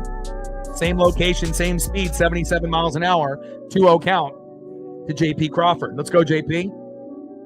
2-0 pitch, high and away. Big swing and a miss. 2 balls and 1 strike from Nick Pivetta to J.P. Crawford. 2-1 pitch, fouled off. 2 balls and 2 strikes from Pivetta to J.P. Go, J.P. We need you, baby. Bring that electricity.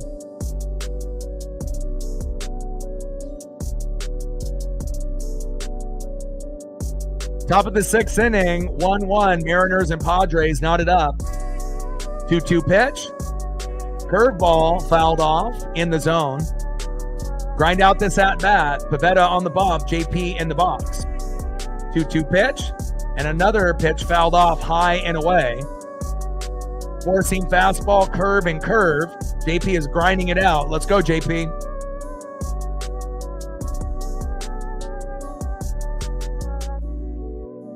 But great job by Emerson Hancock by, having ice water in his veins, and Gabe coming in, not fucking the game up like he has in the last 5 or 6 outings. He's given up home runs, big singles, big RBIs. And again, it's like we really only trust Brash, Gabe Spire, and Andres Munoz. But, I didn't really trust Gabe up until this point, but glad that he was able to get us out. JP flies out to left, 1 away. We got to make sure that we have at least one guy in the pen that's lefty that's good. Next up, DHing for the Mariners, 0 for 2, Jorge Polanco. Let's go, Polo. Polo's cooled off a little bit, so to speak, but hopefully he'll be able to get back on track. First pitch, high and away from Pivetta to Polo with the sweeper, 81 miles an hour, 1-0 count. Let's go, Polo. It'll be a great time for a solo dinger.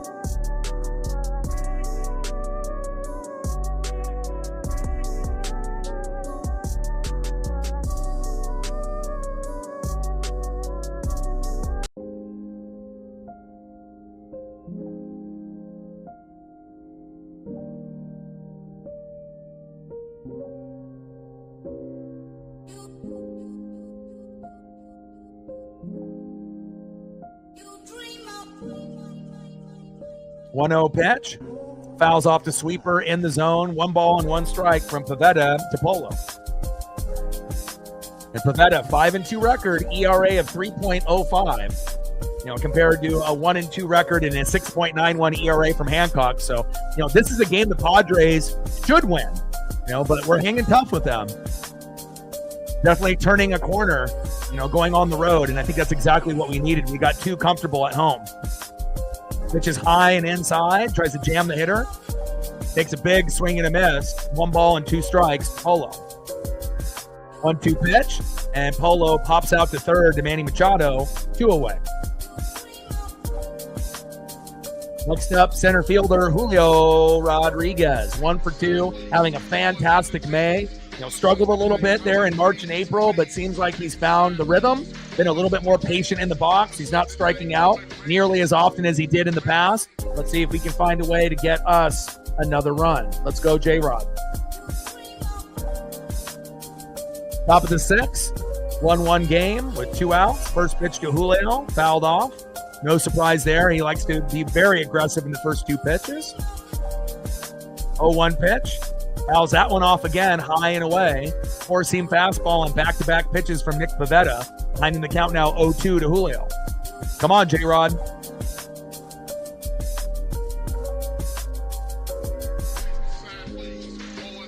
Let's go, baby.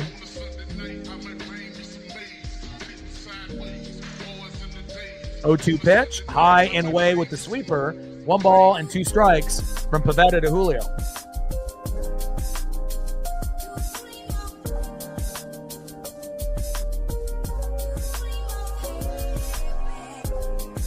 Pitch fouled off, high and inside with that 4-seam fastball. 1 ball and 2 strikes to Julio Rodriguez. Let's go, Mariner Moose. We typically bust you out when we're down, but hey, we can do it when we're tied. Or even when we have the lead. Let's bring that electricity. Let's go, baby.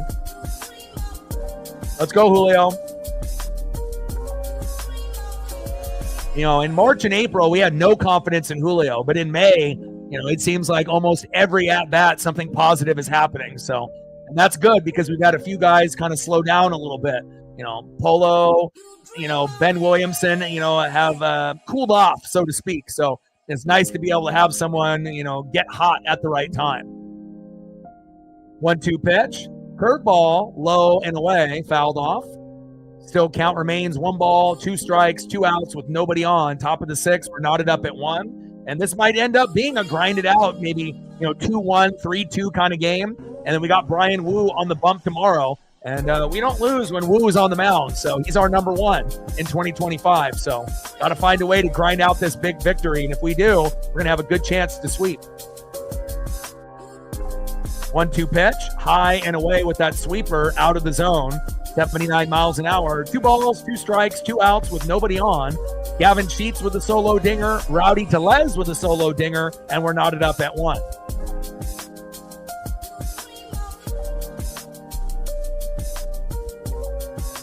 And down goes Julio, striking out looking. And that is the end of the Seattle Mariners. Let's go to the bottom of the 6th inning and see who's up next here for the Padres.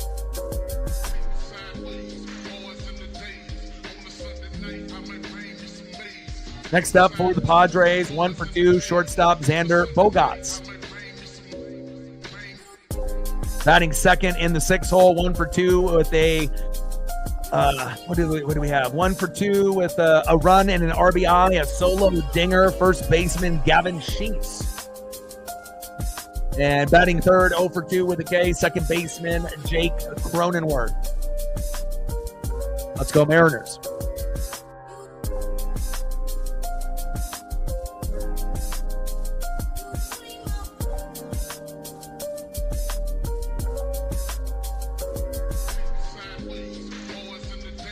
John in the building. What's good? Let's go, baby.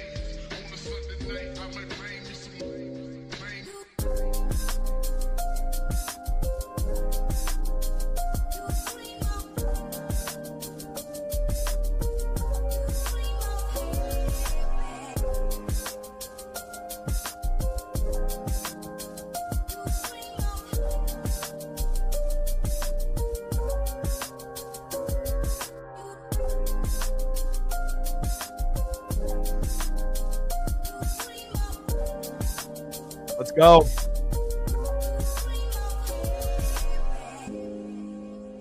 Very curious to see what we do, here in the bullpen, especially with the game, right at, in the reach of us being able to find a way to win. Now, are they going to have Gabe Spire come out again? Because we typically, with Gabe, even if he ends up having, 3 pitches and 3 outs, they don't usually let him come back. Into the game. He usually pitches 1 inning and that's it. But in this particular situation, since we've been so bad in the pen, and if we're not going to see Matt Brash tonight, why not let Gabe go again? Oh my God. go, baby.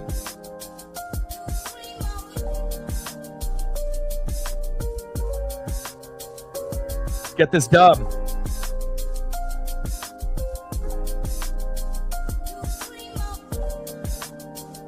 And they still got Gabe Spire out there, so that's a first. Normally that doesn't happen, so hopefully he'll be able to play well here, since he only had to get one out in the previous inning. First pitch, high and away with that sinker, 1-0 count.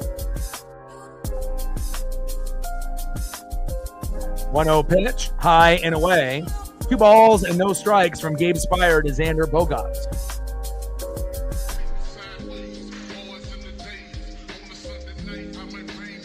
Come on, Gabe. And anytime you end up having someone that, just throws straight heat, sometimes location, is all over the place. And hopefully he'll be able to, slow down, some of the pitches and just find the zone. But again, that's not something that you typically are going to see out of Gabe. But he tries to throw through the hitters, and sometimes that backfires. Big RBIs, big singles and doubles, and big home runs. Pitch fouled off, high and away. 2 balls and 2 strikes from Gabe Spire to Xander Bogaerts. And this is one of the first times all year we've seen Gabe pitch more than 1 inning, even though it was only for 1 out and a few pitches, like 6-7 pitches in that at bat, as the rain is coming down in San Diego. Wow, pouring down there. And we definitely had some rain here in the Pacific Northwest. But wow, look at the rain coming down. They better not delay this game. And hopefully that won't affect our chance to have a cheap ground ball go through our legs or something of that nature. 2-2 pitch in play, and Bogaerts singles to left, and we're in the bottom of the 6th with the runner at first and no outs. Come on, Gabe, don't fuck this up. Next up, first baseman, 1 for 2 with a run, RBI, solo dinger, Gavin Sheets. We need a double play here. First pitch, takes a strike looking with the slider in the zone, 0-1 count. Bottom of the 6th, we're knotted up at 1. Emerson Hancock pitched to Jem. Typically his ERA is around 7. So for him to give us a chance to, be competitive, he had to give up 3 runs or less. He gave up 1. So again, now it's up to the bats to come alive. No excuses. 0-1 pitch, fouled off.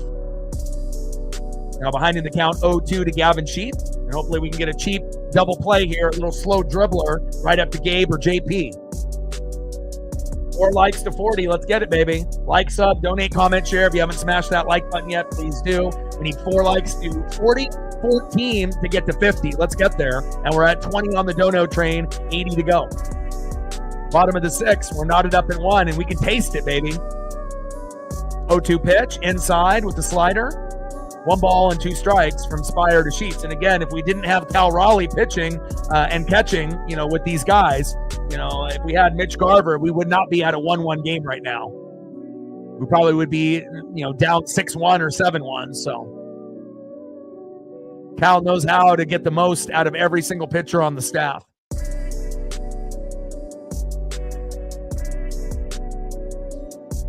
Bogaerts tried to steal second there.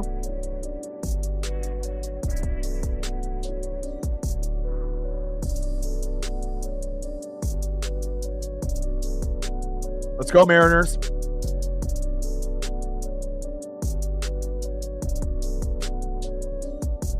And it's crazy. The Padres were 16-5, coming into yesterday's game that we won 5-1, but we had a homer off the first pitch of the game. So that kind of was foreshadowing of what was to come. And Sheets strikes out swinging. Bogaerts steals second. 1 away. Come on, Gabe. You Pat McAfee lookalike. Let's go. Next up, second baseman 0 for 2 with a K, Jake Cronenworth. The Crone Zone. Let's go.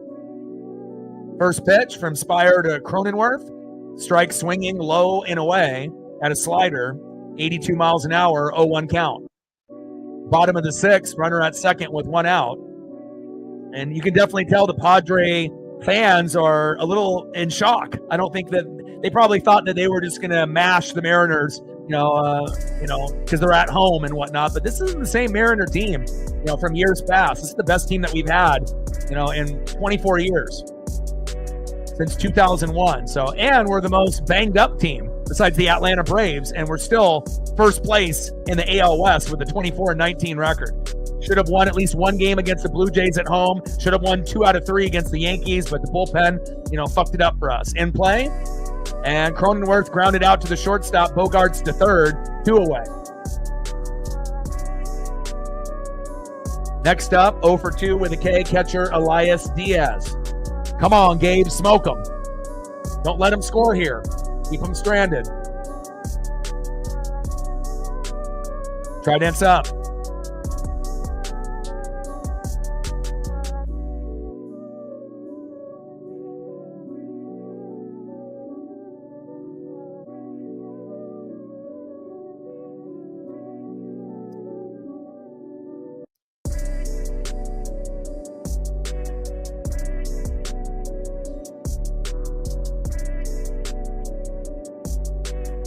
Bottom of the 6th, runner at third with 2 outs, knotted up at 1. Gabe Spire on the bump. Elias Diaz in the box.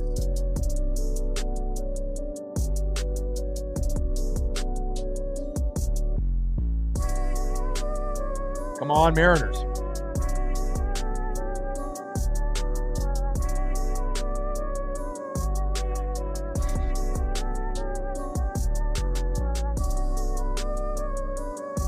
Woodworth coming out, having a little mound visit. Trying to make sure that we're all on the same page here for this last out. First pitch from Gabe to Diaz, low and away with that slider. 1-0 count. Bottom of the 6th, runner at third with 2 outs. And again, when you have your worst starter on the mound, you don't expect the game to be 1-1 in the 6th. But again, the bats have to come alive at some point. And we'll figure out whose bullpen will be better between these two teams. And again, we don't have too many guys in the pen that we trust. 1-0 pitch. Big swing and a miss, high and away. 1 ball and 1 strike from Spire to Diaz. Come on, Gabe. One more like to 40. Let's get there. If you haven't smashed that like button yet, please do. We need 11 more likes to hit the goal for the stream. 1 more for 40, 11 more for 50. We can get there.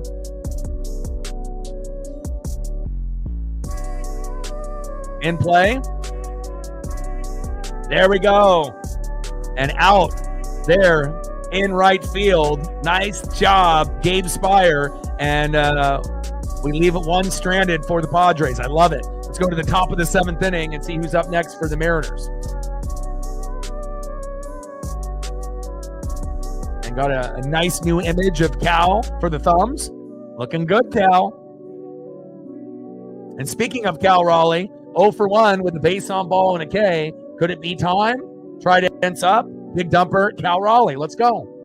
You can get a base knock, or maybe it'll be a solo dinger. We'll take anything that we can get from big dumper, Cal Raleigh. Batting second, 0 for 2 with a K, left fielder Randy Arozarena. Maybe go for a bunt because obviously your swing isn't very good lately. And batting third, 1 for 2 with a run and an RBI solo dinger for Rowdy Tellez to tie the game up after Gavin Sheets had a solo dinger to make it 1-0 San Diego. Let's go, Rowdy Tellez. But it's kind of crazy, out of everyone in the entire starting lineup, I got 0 faith in Randy to get a hit. And I don't got any faith in Miles Mastroboni either. But everyone else, should be able to get something. But also, Polo and Ben Williamson have cooled off a little bit. Same thing with Demo. They haven't really been the same hitters that we've expected. So it's like, if we're going to win the game, it may have to come from JP, Julio, Cal, and Rowdy. So, and again, those are the guys that have been probably the most consistent lately, but hopefully we can get another guy to add to the list.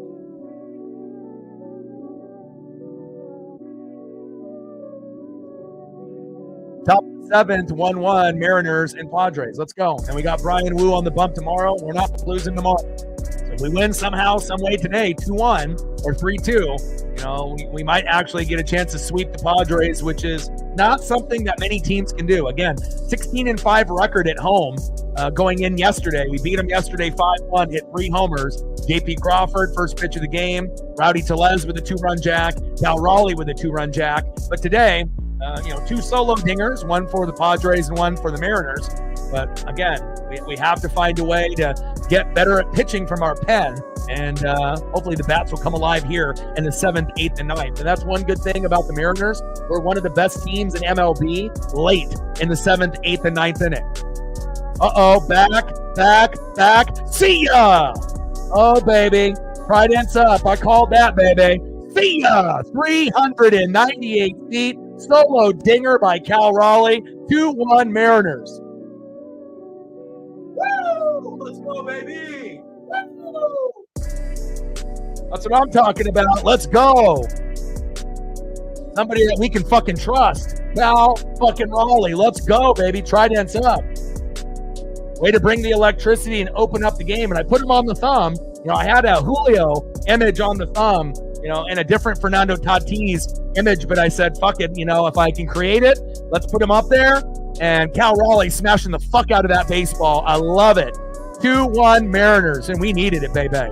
First pitch to Randy Arozarena, high and away. Take the strike looking, 0-1 count. 0-1 pitch. And Randy gets a single to right. There we go. Randy finally getting on base. It seems like forever. Hell yeah.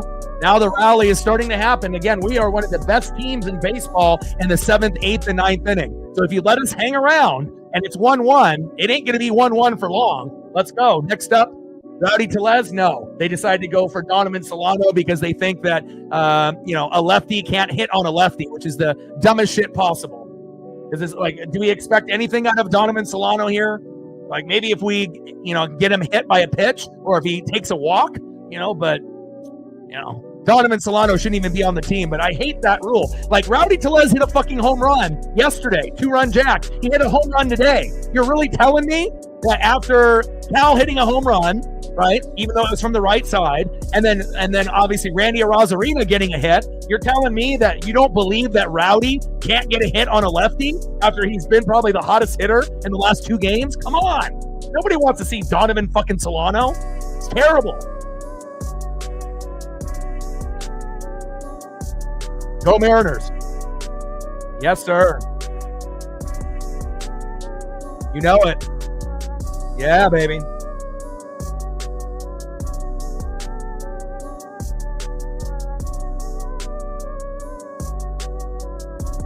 Something told me to put Cal on the thumb today.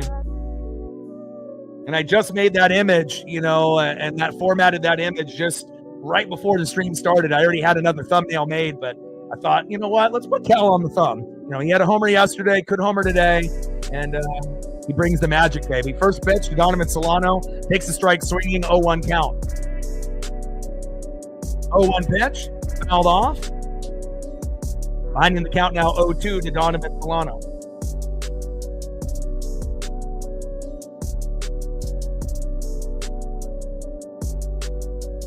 .02 pitch, fouled off with the sinker. Count remains 0-2. But I really do feel that's the dumbest rule in baseball. That every single team, when they end up having a new pitcher come in, and, if it ends up being a lefty who's hot, and then a lefty pitcher comes in after a righty pitched the whole game, you're telling me you have no confidence in a guy that's hit homers in 2 games? And then you're just going to go with the worst player on the team, and he's going to be the one that's going to make it happen? Like, it might happen one time out of like 100 at-bats where he ends up, getting a single or an RBI, but 99 out of 100 times he ain't going to do nothing. And, it just doesn't make any fucking sense why every single team in baseball thinks that's the way to go. How about going against the grain and just going with a lefty on lefty and then rolling the dice and seeing that, hey, maybe a guy that's a lefty, that's a better hitter, has a better chance than going to a righty from a lefty pitcher that is the worst player on the team. Just saying. Fouls that one off. 1 ball and 2 strikes from Morjon to Solano.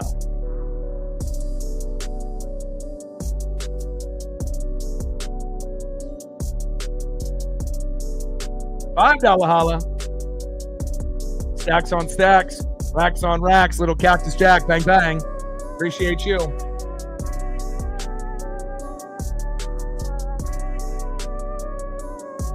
I already got it, baby. Woo tomorrow, baby. We ain't losing tomorrow. and takes a strike swinging, big swing and a miss, and a wasted opportunity for the Mariners by bringing in Donovan Solano. Hell, if Rowdy was in that at-bat, what if he would have went yard again? That's like the dumbest shit ever. Just cut this motherfucker off the team. It's terrible. And again, why is Leo Rivas not getting a chance to play? If you put Leo Rivas in that situation instead of Solano, you have a better chance of getting a hit. Ridiculous. Next up, second baseman Dylan Moore. Top of the seventh with a runner at first and 1 out. 0 for 2 with 2 Ks for Demo. Come on, Demo.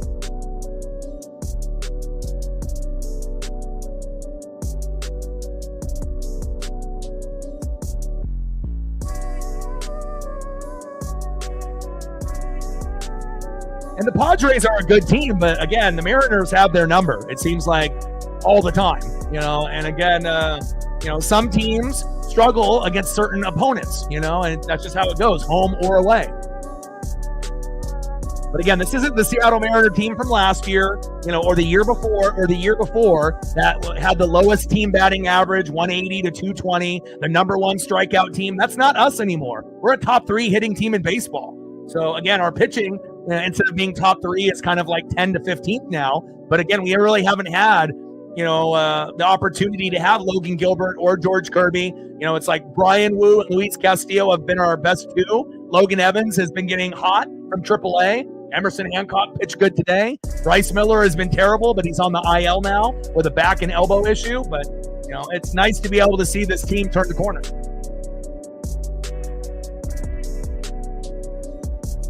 Yeah, but the thing is, Flying Monk, you can get guys at bats, right? But the thing is, from anyone that has watched games for the Mariners in 2025, does anybody actually think Donovan Solano is good enough to be on this team or any fucking team? I get it. He batted 280, for the Padres last year. You guys can fucking have him back for free. We don't want him. He's terrible. And again, if you have that logic that you want to try to get guys at bats, right? Leo Rivas is batting 300 to 350. Why the fuck is he not playing every day?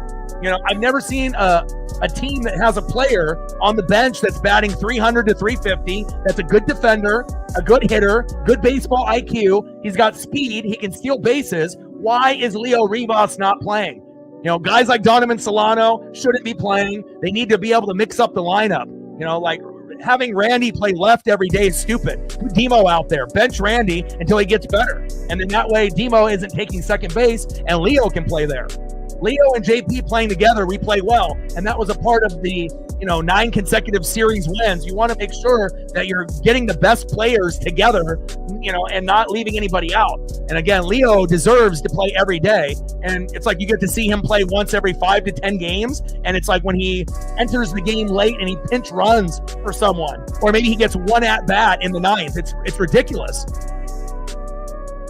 I don't know why they think Donovan Solano, unless it's just, political and it's based off the money that we paid him as the first free agent that we signed. But sometimes you got to look in the mirror and say, fuck, I fucked up. He made a mistake. We shouldn't have signed him. And then just send his ass to AAA or cut him. We got Tyler Locklear in AAA that's better than him. We saw him flash. He's like a baby Ty France, right? Tyler Locklear in AAA is going to give you a hell of a lot more than Donovan Solano, offensively and defensively. Facts. Now they got Estrada in the game. The bullpen is getting shaky here for the Padres. 2 balls and 2 strikes to Dylan Moore. Yeah, Dominic Canzone. I would rather have Dominic Canzone as well, as Demo strikes out swinging 2 away. I agree. Obviously, Ryan Bliss got hurt. Victor Robles got hurt. Luke Raley got hurt. So those are other guys that we could play. But, I feel like Miles Mastrobuoni and Donovan Solano, especially Donovan Solano, he shouldn't be playing. And Mastrobuoni, he shouldn't really be playing either. I would rather have Leody Taveras or Leo Rivas over him. So I feel like guys are okay, but I don't understand the rotation with some of these players and who's coming up with the lineup. Mastrobuoni ain't going to give you shit, just like Solano. And Mastrobuoni is slightly better than Solano, but not by much. First pitch fouled off by Miles Mastrobuoni from Estrada, 0-1 count. I've been watching this team for fucking 40 years. Again, I might look young, but I watch every game from beginning to end. And again, it's like, if you want to give a guy respect, based off name recognition, like Randy Arozarena, because he's a name, but the motherfucker is lazy. Like I said, I don't know if that was the MO in Tampa Bay for the Rays, but, he doesn't run hard to first, on little, base knocks. He's lazy and left, sometimes with pop-ups and grounders that come to his area. I want to see effort. And he's not that great of a hitter. I mean, he does get hit a lot and he gets walked a lot, but I think that, if you move Demo to left and put Leo Rivas at second, you get more production out of the lineup. More hits, more runs, more RBIs, more bunts, more stolen bags, but again, it's, this is Dan Wilson. It's better than Scott Service running the team. And, but again, it's just, I feel like wasted opportunities for some guys, and we're giving some guys too much, credit, to be playing every day, like Randy. And I'm not saying bench Randy for the rest of the season. I'm just saying alternate days with Demo and see how it goes. So that way that second base isn't taken up by Dylan Moore. Maybe Leo Rivas can play it. And down goes Miles Mastroboni, striking out swinging because he sucks. Okay, just like Solano. He's slightly better than Solano. But again, the two guys that we ended up signing in free agency, it's kind of like what we had with Garver and Polo last year. They suck. It's not a good fit. But Polo turned it around this year, and Garver is slightly better than he was last year, but not by much. But one thing is for sure, Mastroboni and Solano suck, and it's okay to say that. Especially when we got other guys that are in AAA or on the bench that can produce better, like Leo Rivas. Wake up, Dan. Fucking A. Go to the bottom of the seventh inning, 2-1 Seattle.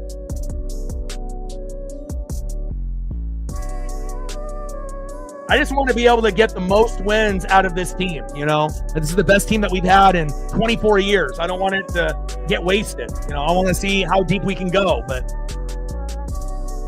Solano, stupid signing. Same thing with Miles Mastroboni. All right, we got Matt Brash coming into the game. That's one decision that I can live with. My favorite guy in the pen, not named Andres Munoz. Fresh off Tommy John, no problem. Let's go, Brash.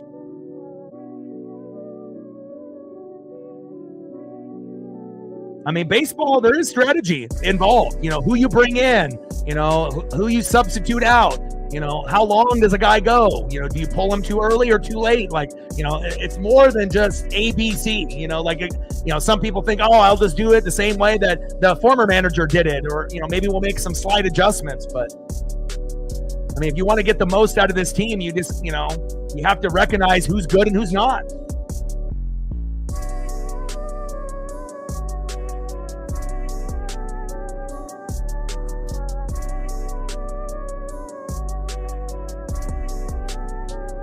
And normally I would never say, bench a guy like Randy Arozarena, but again, not the greatest hitter. And again, the big thing for me is effort, and I want to see effort out of the players. Like Luke Raley, before he got hurt, always runs hard to first, always hustles in the outfield. And even though, at times maybe his batting average will be lower than Randy's at some point in the season, you'll take it. Because again, even if he's not hitting home runs like Randy, you can appreciate a guy that's hustling and trying hard rather than a guy that thinks like, oh, I'm an all-star type of player and I made it. I was like the face of the Tampa Bay Rays. Yeah, that might have been the case, but this is the fucking Seattle Mariners, and you're not even the best player on the team. Hell, you're not even the second best player on the team. You're not the fucking third best player. You're not the fucking fourth best player, or maybe in Randy's eyes he thinks he is. But guess what? You're not. There's a lot of guys that are better than you. So, I mean, Victor Robles is better, Julio's better, Cal's better, Logan Gilbert's better, George Kirby's better. I mean, do I need to keep going? Fuck. Hustle, Randy, you son of a bitch. Bottom of the seventh, 2-1 Mariners. And then if he starts hustling, then we won't have to complain. Next up is Jason Hayward. Motherfucker's been on every team in baseball, it seems like. First pitch, low and away from Brash to Hayward. 1-0 count. Let's go, Matt. Smoke his ass. Fresh off Tommy John, and he's looked good here in 2025. ERA of 0. 5 Ks, 2 walks. Let's go, Brash. Bottom of the seventh, 2-1 Mariners. Brash on the bump. Hayward in the box. 1-0 pitch. Knuckle curve. You ain't getting that. Takes a strike looking. 1 ball and 1 strike from Brash to Hayward. 1-1 pitch. Slider inside. Tried to jam the hitter at the hips. 2 balls and 1 strike from Brash to Hayward. 2-1 pitch. Takes a strike looking high and away. 2 balls and 2 strikes from Brash to Hayward. Bottom of the 7th, Mariners hanging on to a 2-1 lead. And that's a strike swinging. Big swing and a miss on that changeup. See ya. Nice job, Matt. You the fucking man. The only guy that we can trust in the fucking pen besides Andres Munoz. Next up, right fielder, 1 for 3, Fernando Tatis Jr. Absolute stud for the Padres. Hey, I'm just calling it how I see it, you know? And again, I feel like certain, managers and certain fans, they get too comfortable, and again, if you're really trying to win every single game, you have to manage like you're trying to win every single game instead of just, putting up the lineup almost identically the same from the day before, or just making like a minor adjustment. Sometimes, you need to be drastic and move guys around. First pitch from Brash to Tatis Jr. Fouled off in the zone with that slider. 87 miles an hour, 0-1 count. 0-1 pitch in play with that knuckle curve and grounded out to the shortstop. JP, throw to first, 2 away. Next up, DHing for the Padres, 1 for 2 with a base on ball, Luis Arraez, one of the best pure hitters in the game. First pitch, right down the middle, taking a strike, looking with the sinker, 95 miles an hour, 0-1 count. Brash, you the fucking man. Brash is fucking this right here, money. Wish we had fucking 5 Matt Brashes instead of fucking Casey Legomina and fucking Carlos Vargas and Edward Bazardo and Colin Snyder. All those motherfuckers are bums. Just like Trent Thornton, even though he's on the IL. I don't trust any of those guys. Takes a strike looking high and away. Behind in the count now 0-2 from Brash to Arraez. I don't think we have a lot of lazy players. We only have one. Randy Arozarena. He's the only one that's lazy. I don't think anyone else is lazy on the team. But again, if you just watch him play, it's not necessarily lazy in the box. It's lazy in the outfield. And I know sometimes it gets lazy out there. Arraez lines out to right, and there we go. End of the 7th inning, 2-1 Mariners. But again, I don't know if I'm the only one that appreciates effort and hustle, but it's not just baseball. It's basketball, it's hockey, it's football, NFL and college. It doesn't matter. I want to see guys hustle and try hard. And, I don't like guys that take plays off and think that they're bigger than the game, bigger than the team, bigger than the city that the uniform that they wear. They get so rich and so entitled, more NBA players than anything, that you don't see effort anymore. No defense, everyone's shooting threes. And Randy is like one of those guys. Fuck it. There's a ball that's hit into his area. Instead of running hard, kind of lollygagging and just like jogging to it. Hustle, run, road to second to cut off the hitter. From going from first to second, it's just, and it's not just like a once in a while thing. It's almost like an everyday thing out of Randy. So if you're going to get laziness in left field, right, and then on top of that, he can't hit really, like, what are we doing? He's a name. I get it, right? But again, it's like, I want to see some effort. Let's go to the top of the 8th inning, 0 for 2, Ben Williamson. Let's go Big Ben. But I don't think we have any other lazy players besides him. He's really the only one. I don't know. JP has been a very good player for us in 2025, but it really kind of depends on what we get here. Now, if Ben bunts and gets on base, and then JP is up, yeah, you might be able to get the the RBI. But again, if Ben grounds out, which has kind of been the thing for him the last few games, then the best that you can ask for is a solo dinger out of JP. So if for him to be able to get the RBI, you're going to need Ben Williamson to drop the bunt down. And then if he can do that perfectly, and get to first, then maybe JP, can get a single or something better. So JP will be up next in the order. So again, if Ben goes out, there is no RBI opportunity because there's no one on base. He would be up next on deck. And then after that will be Jorge Polanco. And we're in the 8th, so we might not see those guys up again unless the game goes to extras, which I don't think it will.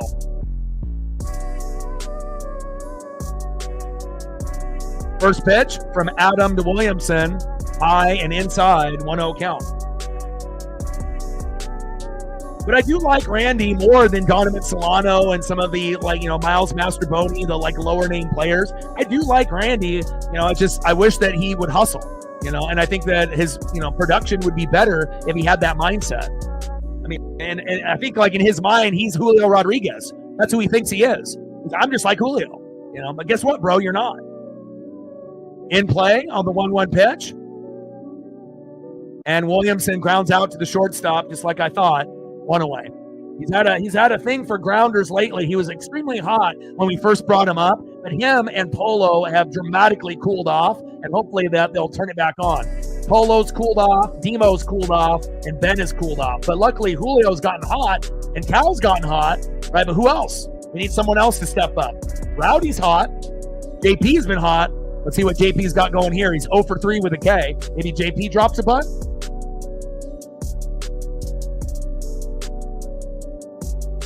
You can be a fan of Randy, but you got to understand what I'm saying. How many times have you seen him be lazy in left field and not hustle? So it's he's still a good player, but I'm not saying anything that's not true. How many times have you seen him not give 100% effort? It's pretty often. When you see balls going in his direction, he doesn't give 100% effort every single time. That's not me talking shit. That's just me telling the truth. Pitch fouled off, 1 ball and 1 strike from Adam to Crawford. 1-1 pitch, big swing and a miss. 1 ball and 2 strikes from Adam to JP. Polo was garbage last year like Garver was, but Polo ended up having, a hip issue, a knee issue, surgically repaired, and then ended up changing up his goggles with the stunner shades. I don't know if he ended up getting LASIK, but obviously Polo is much better, than he was last year. And he's one of the big reasons why we're as good as we are at this point. Even though he's cooled off a little bit, he's still one of the best hitters on the team, typically batting 330 to 450 this whole season. So I like Polo, and I want Polo to be the DH the rest of the year, kind of like Edgar Martinez. And JP grounds out to first, 2 away. Because Polo, they were going to initially move him to third base, but he's got a noodle arm. He can't throw. He couldn't even play second. What makes you think that he could throw third? That's a longer distance to throw from third to first rather than from second to first. Polo is not a good defender, but he's a great hitter. So once you recognize what you're good at, keep, Polo at DH. And then, let Ben play third and everyone else, get an opportunity to play. And hopefully Rivas will be at second at some point. First pitch to Polo. Outside, high and away with the changeup, 87 miles an hour from Adam, 0-1 count. I mean, it's I can't be a biased person. I mean, I got to give love where love needs to be given. But again, we're not going to, just be homers and just be drooling over every fucking player on the team just because they're on the team. They need to be criticized when they're not doing something right. Polo flies out to center, and that is the end of the top of the 8th. When guys are good, we're going to recognize them like Julio Rodriguez. But we were ripping him, obviously in March and April because he deserved to be ripped into. And now he's turned it, around. And obviously we don't say anything bad about Julio. We haven't said anything bad about him in about a month because he's been better. And again, you're going to go in waves. Baseball is one of the hardest sports to play, no doubt. But again, it's we're not going to just give a guy a freebie pass because he's on the team. If they need to be called out, they need to be called out. And also, we're going to give love and appreciation to the other great players that are on the opposing team. We're not going to just shit on them because they're the opponents like everyone else does as a streamer. We're going to make sure we're giving love where love needs to be given. Facts. Go to the bottom of the 8th inning. Next up, third baseman 0 for 3 with a K. First ballot Hall of Famer, Manny Machado. Batting second, 1 for 3 with a K. Breakout star at center field, Jackson Merrill, absolute stud. And batting third, 2 for 3, shortstop, Xander Bogaerts. Let's go Mariners.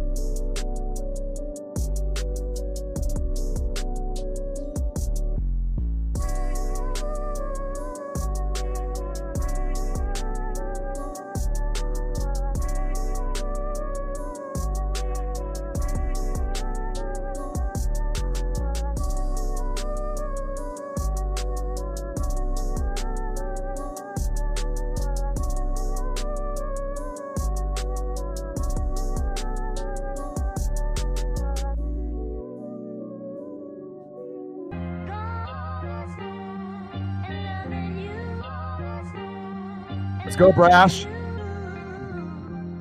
So we kept Gabe Spire in there for 2 innings, and hopefully we'll have Brash here in this inning as well, and then we can bring out Munoz and win this game 2-1, unless we're able to add on a little bit more.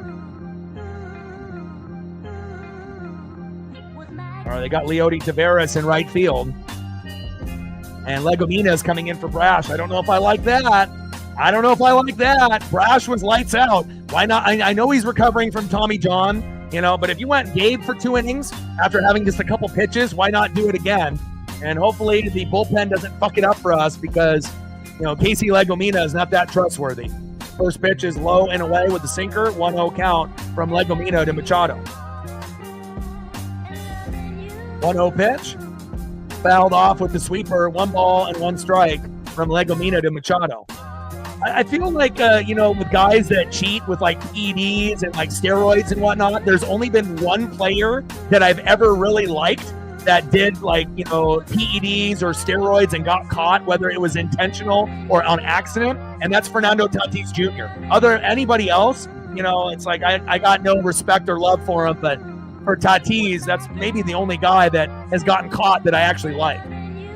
There we go. 1 away. Nice job there by Legomina. Next up, center fielder stud Jackson Merrill. Don't fuck this up, Legomina. Don't fuck it up, Casey.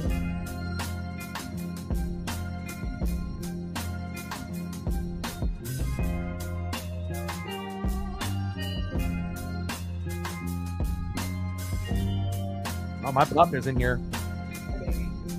Love you. My pup is in here now. He's like, all right, I'm going to watch the end, Dad. 0-1 pitch, high and away with a sweeper. 1 ball and 1 strike from Legomina to Merrill. Great tag there by Solano at first on that previous out. 1-1 pitch, fouled off with the sweeper in the zone from Jackson Merrill. 1 ball and 2 strikes with nobody on and 1 out. And again, the only reason that we're in this game is because Emerson Hancock pitched a gem.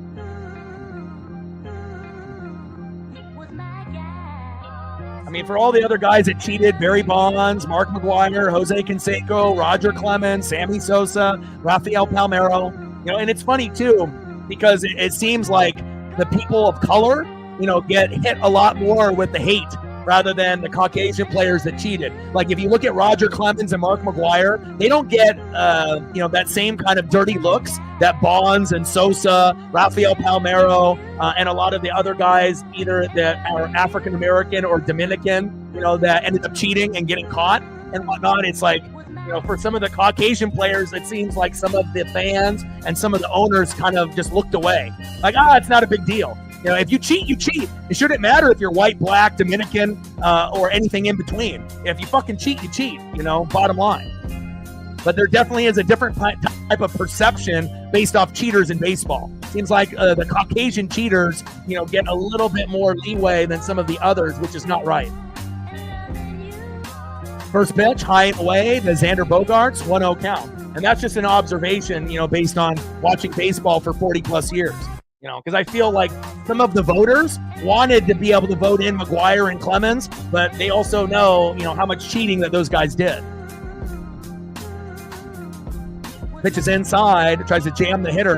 2-0 count from Legomina to Bogart.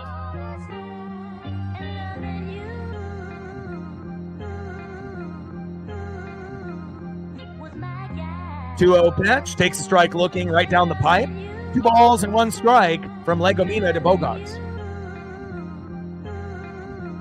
Yeah, and cool kid, Legomina can have an ERA, of 1.88 or a little bit above 2, but it's about trust as well, right? Bogart singles to right. So sometimes stats are good, but also you have an eye test, and just kind of like the trust that you have game in and game out.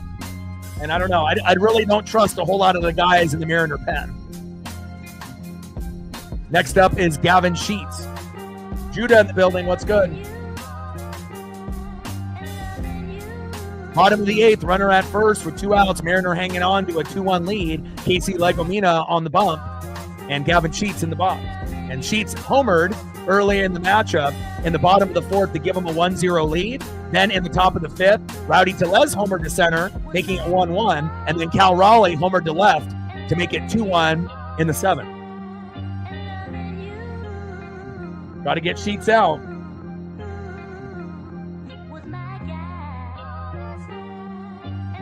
And I'm glad that Legomina's ERA is low, but I just don't trust him. I don't trust Bizzardo. I don't trust him. I don't trust Colin Snyder. Trent Thornton is on the IL, thank God, because he was the worst on the team. I'm giving up 4 or 5 homers, in the first 15 to 20 games. It's like Andres Munoz is lights out. We love him. There's no debating that. I love Matt Brash, right? And then the only other guy that we typically would trust is Gabe Spire, but the first 6 or 7 opportunities, he was lights out. The last 5 prior to this recent, chance to be able to come in. He's given up a lot of homers and RBIs and base hits, but luckily, Gabe, was the good Gabe, here today. And thankfully that, he was good today, and we have a 2-1 lead, and we might be able to win this game 2-1 or 3-2. And we got Brian Wu on the bump tomorrow in the rubber match. We're not losing tomorrow.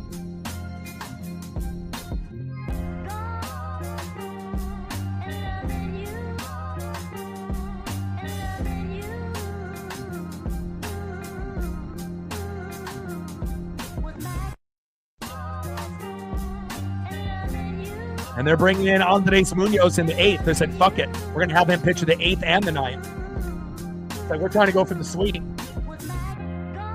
I mean, you could have had Matt Brash pitch a little bit longer. And I know that he's recovering off Tommy John, but he's been fantastic.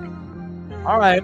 Andres Munoz trying to get a 4-out save. I mean, he's been able to get a couple 5-out saves last year, so this is nothing new for us. And Munoz is a guy that can pitch 2 innings.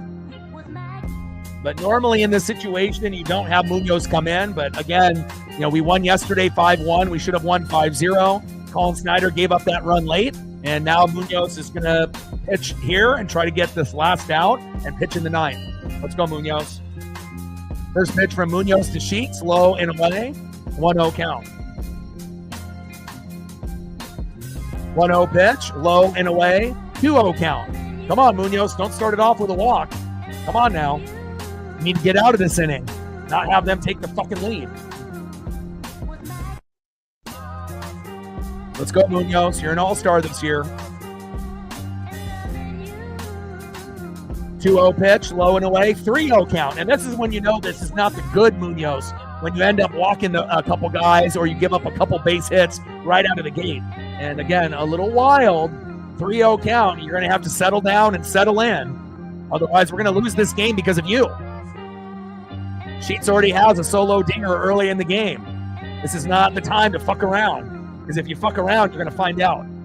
Especially with a team as good as the fucking San Diego Padres. Stolen bag from Bogarts. Now he's at second in runner in scoring position now. Come on, Munoz.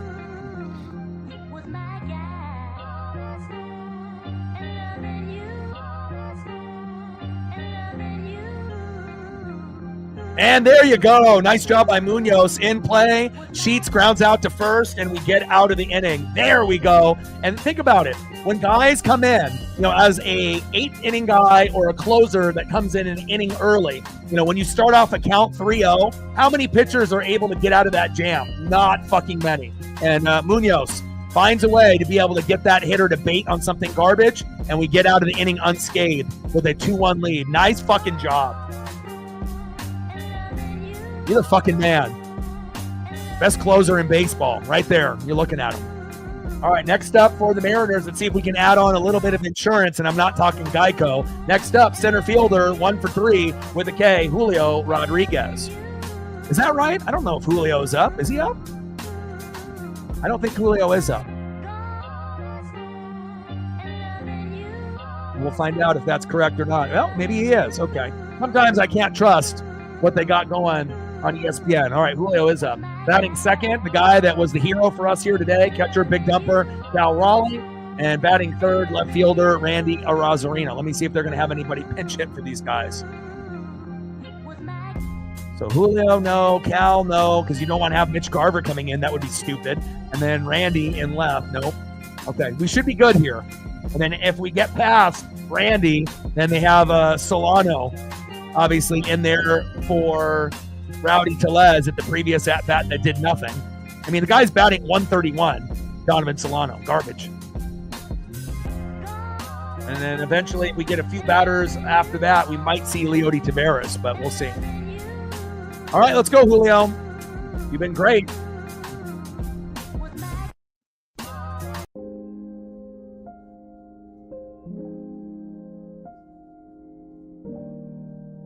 And nice to have a dynamic duo of Julio Rodriguez and Cal Raleigh, two of the best in the game. And again, Julio struggled in March and in April, but has been absolutely magnificent in May. And again, I don't see him slowing down in June, July, August, September, and hopefully he'll keep it going in October. Pride ends up. Batting second on deck, a guy that can hit homers with the best of them, catcher, big dumper, Cal Raleigh. And batting third, just show me a little hustle, damn it, left fielder Randy Arozarena. Let's go, Randy. First pitch from Jacob to Julio, takes a strike looking, 0-1 count. 0-1 pitch from Jacob to Julio. Another pitch right in the zone. Behind in the count, strike looking again. 0-2 count. Come on, Julio. 0-2 pitch. High and away with the sweeper. 1 ball and 2 strikes from Jacob to Rodriguez. Come on, Julio.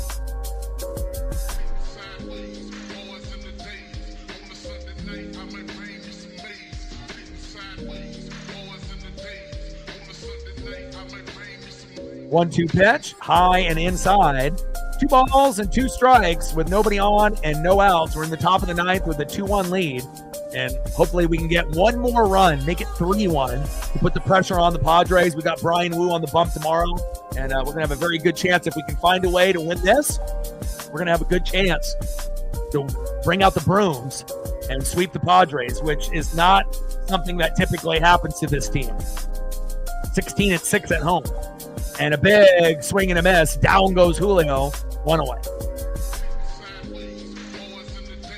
Okay, Julio, you've been able to get base hits pretty frequently. If you strike out here and there, it's not a big deal because you're not striking out 3-4 times a game like you were last year. Next up, big dumper, catcher Cal Raleigh. 1 for 2 with a run, RBI, and a base on ball. Had that solo dinger to put us up 2-1. Let's see what we get here. First pitch, 10 feet off the plate from Jacob. 1-0 count. Let's go, Cal. The most important player on the team, hands down, is Cal Raleigh. Based off his leadership, keeping the swagger up and the aura up for all the pitchers, starters, and mid-relievers and closers. He's a switch hitter. He's got the power. You know, and again, a top 5 MVP candidate. We wouldn't be where we're at today without Cal Raleigh. Imagine if Mitch Garver was our everyday catcher. We would be fucked. 100%. We wouldn't even have an above 500 record. Pitches high and away with the changeup. 2 balls and no strikes. The big dumper, Cal Raleigh.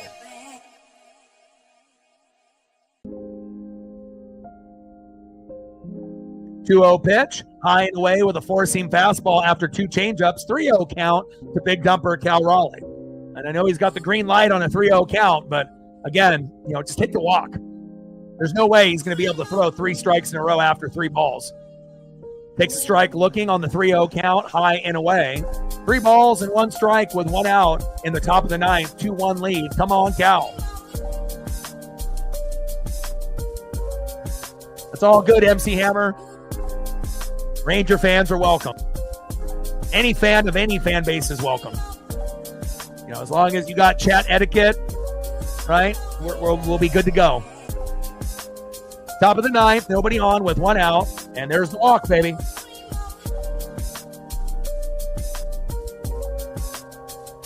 Good eye, not being greedy in the box. Next up, left fielder Randy Arozarena. 1 for 3 with a K. Runner at first with 1 out. Come on, Randy. Wake up, baby. First pitch fouled off with the sinker. Tries to jam the hitter at the hips. 0-1 count.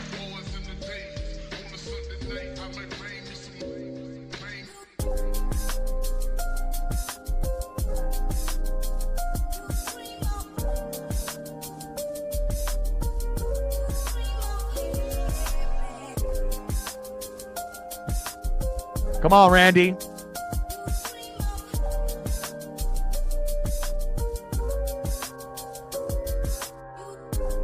Oh, 1 pitch. Inside, tries to jam the hitter again. 1 ball and 1 strike from Jacob to Arozarena. And he's pitching him so close inside, he might get hit. You know, and Randy has definitely hit the most out of anybody on the team. Kind of like how Ty France was when we had him on the roster. 1 ball, 1 strike, 1-1 pitch. Takes a strike looking in the zone with that changeup. 1 ball and 2 strikes with a runner at first and 1 out. Jacob on the mound. Arozarena in the box. Come on, Randy.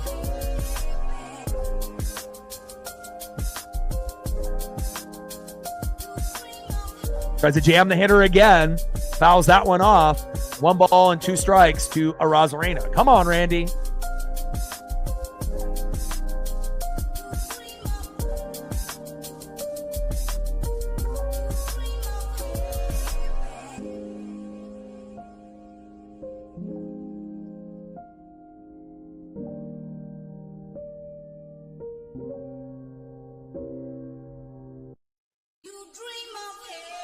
If there was anyone that's due for a fucking home run, it's this guy. Feels like he hasn't homered in fucking decades. Had a pretty good series, obviously, against the Tigers at the beginning of the year, but man, it feels like it's been a while that he's been able to put together a good game.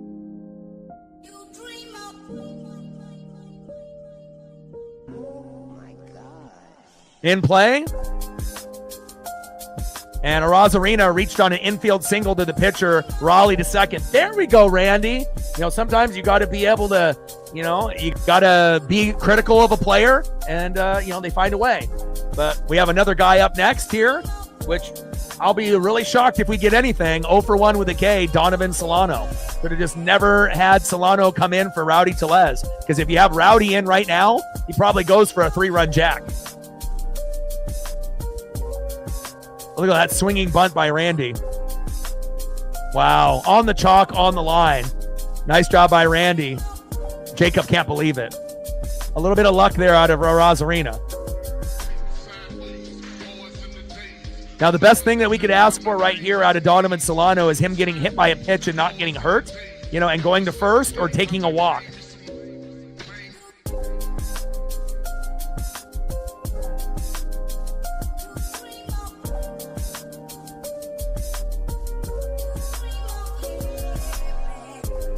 I mean, he had a 280 batting average for the Padres last year, but you're absolutely fucking terrible for us. I mean, unless you think batting 131 batting average is good, and he was batting .50 for a good chunk of the year. Started off 4 for 40. Padre fans can have him back for free. First pitch, high and away with the 4-seam fastball, 1-0 count. Don't fucking swing, take the fucking walk.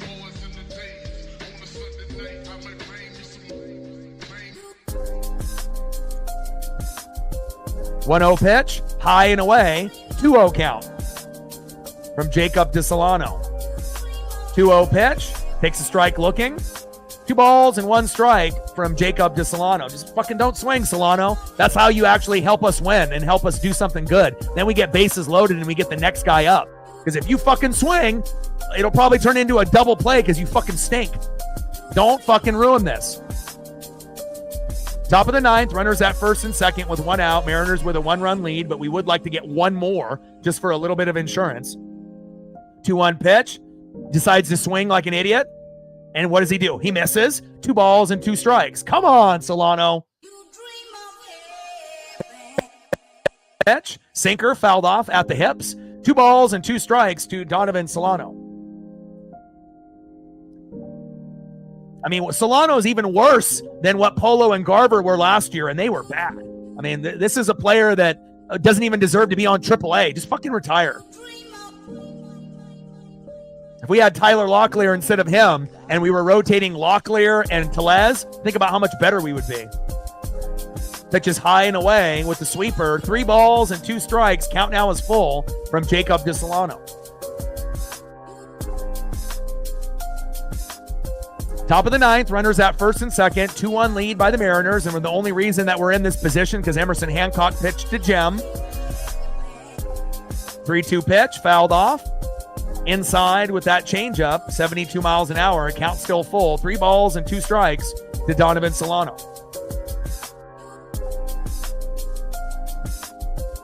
Take the walk. Take the walk. Take the walk.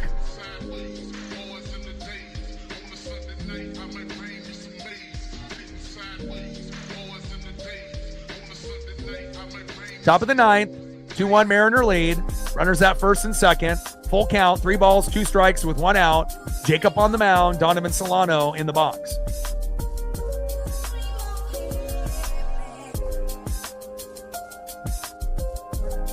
Demo on deck.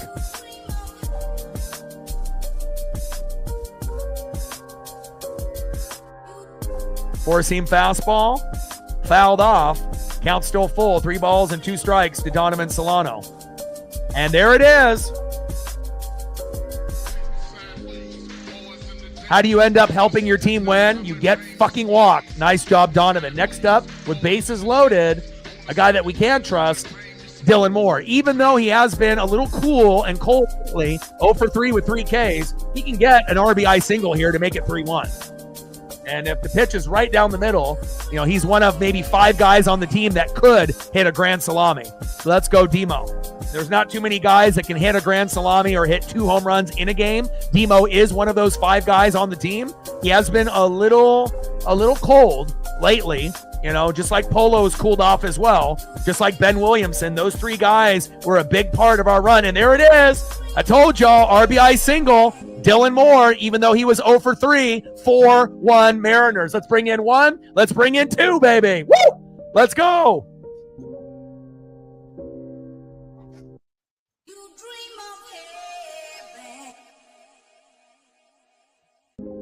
There we go, baby. Next up is Leody Taveras.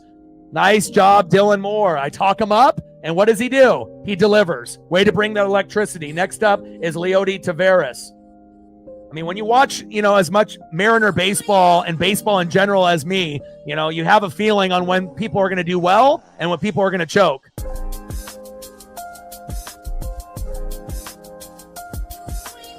Two-run RBI by Demo, baby. We won this game. Next up is Leody Taveras.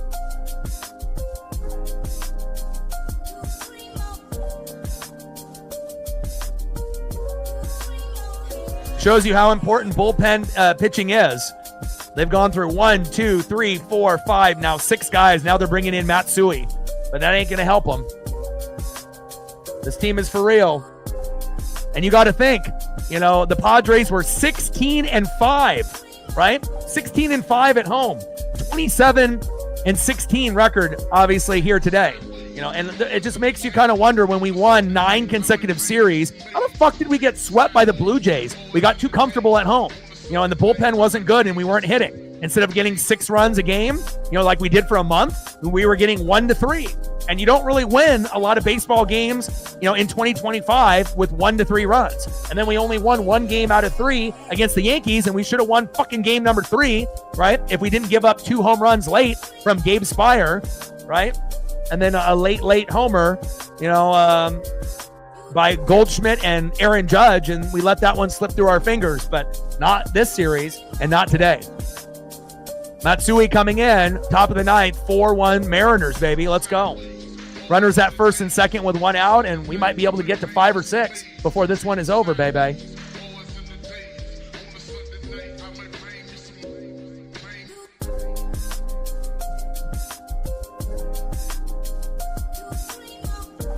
Someone's got to represent the Mariners on the right level.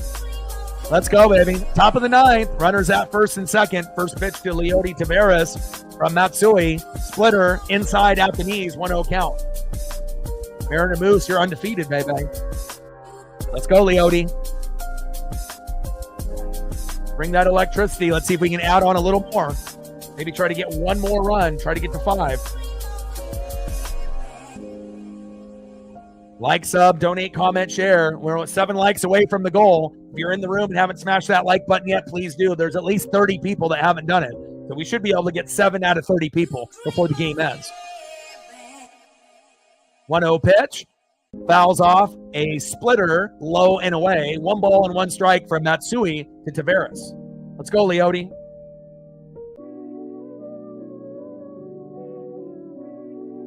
1-1 pitch. Big swing and a miss on a 4-seam fastball, high and away. 1 ball and 2 strikes from Matsui to Taveras. Come on, Leote.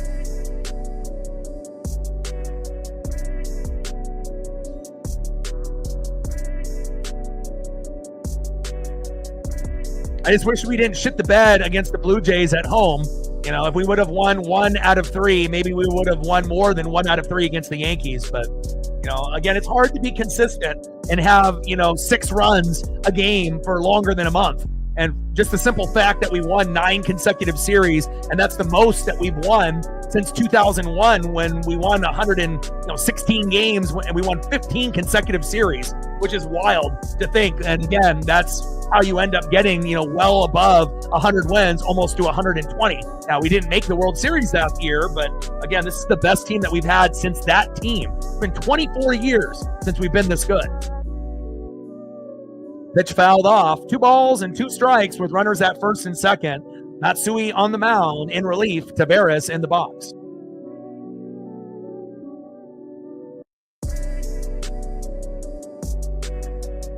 Let's go, baby. Trident's up. We're at 25, 75 to go to hit the goal. Only need a few more likes, 7 more to 50. Let's get there. Got plenty of people in the room to do it. 2-2 pitch, fouled off. High and inside with the sweeper from Matsui. Top of the 9th, 4-1 Mariners. And again, we had a 5-0 lead in the bottom of the 9th, and Snyder gave up a run, late. So we ended up winning 5-1, and we have a good chance to actually match that score from yesterday. Difference is we had 3 homers yesterday, JP, Rowdy, and Cal. And then obviously today, it's Rowdy Tellez and Cal Raleigh keeping it going. But can JP be that guy? Taveras lines out to center, 2 away. Next up, 0 for 3, third baseman, a guy that's cooled off a little bit like Demo, but can get an RBI single here, Ben Williamson. Let's go, Big Ben.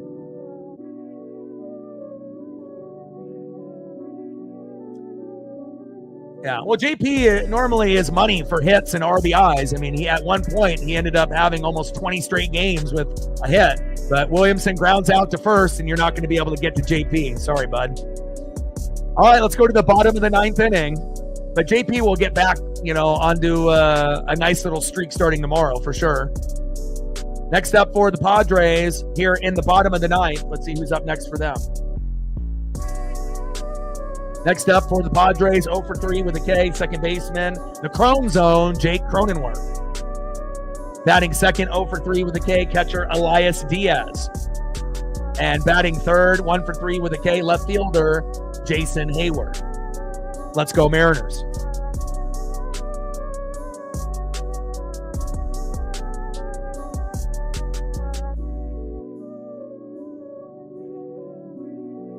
Yeah, it's not often JP goes 0 for 4. It happens once in a while. But again, just take a look at some of the players so far here today. Let's look at what happened. So JP 0 for 4, that never happens. Polo 0 for 4, that never happens. Julio 1 for 4. I mean, that's kind of common. Cal Raleigh's 1 for 2, but he's got a homer. So obviously that, again, you're going to get a couple walks out of him. Randy actually having a good game, going 2 for 4. Rowdy Tellez 1 for 2 with a homer. Dylan Moore was 0 for 3, ended up having that 2-run RBI late, and that's great to see, 1 for 4. And then guys like Master Boney 0 for 3, and Ben Williamson another 0 for 4. So quite a few guys, JP, Polo, and Ben Williamson 0 for 4, and we still win 4-1. That's wild. That doesn't happen often. But we'll have to make sure that we can end this inning strong. And it should be Andres Munoz closing the game out.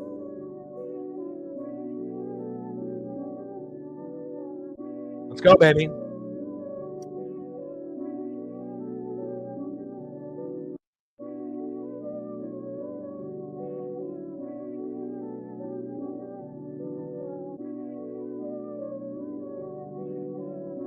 Let's go, Munoz. Looking so fresh and so clean.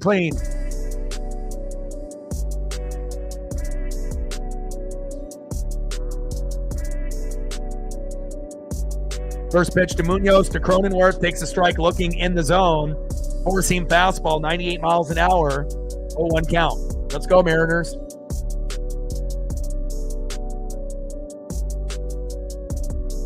Four-out save. He can do it. He got a couple of five-out saves last year, so for him to pitch for 1 out or 2 outs in the 8th and all of the 9th, that's not something that he can't do.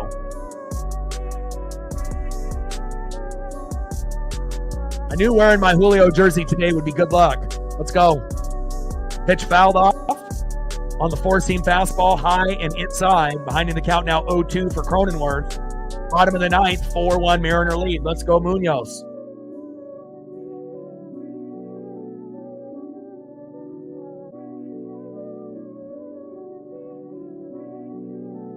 Vamos, Maneros. 0-2 pitch. High and away. 1 ball and 2 strikes from Munoz to Cronenworth. 1-2 pitch, fouled off, high and away with a sinker. 1 ball and 2 strikes from Munoz to Cron zone.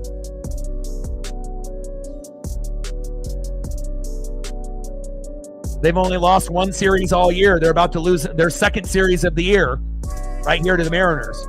Pitch is high and away. 2 balls and 2 strikes from Munoz to Cronenworth. They said, the last time that they lost a series was to the Rays. And obviously we know the Rays are not a very good team, and Cronenworth strikes out swinging, baby. 1 away. Let's go. You know what it is, baby. Munoz bringing that electricity. 1 away. Next up, catcher Elias Diaz. First pitch, fouled off. Tried to jam the hitter inside with a four-seam fastball. Just a cool 100-mile-an-hour pitch.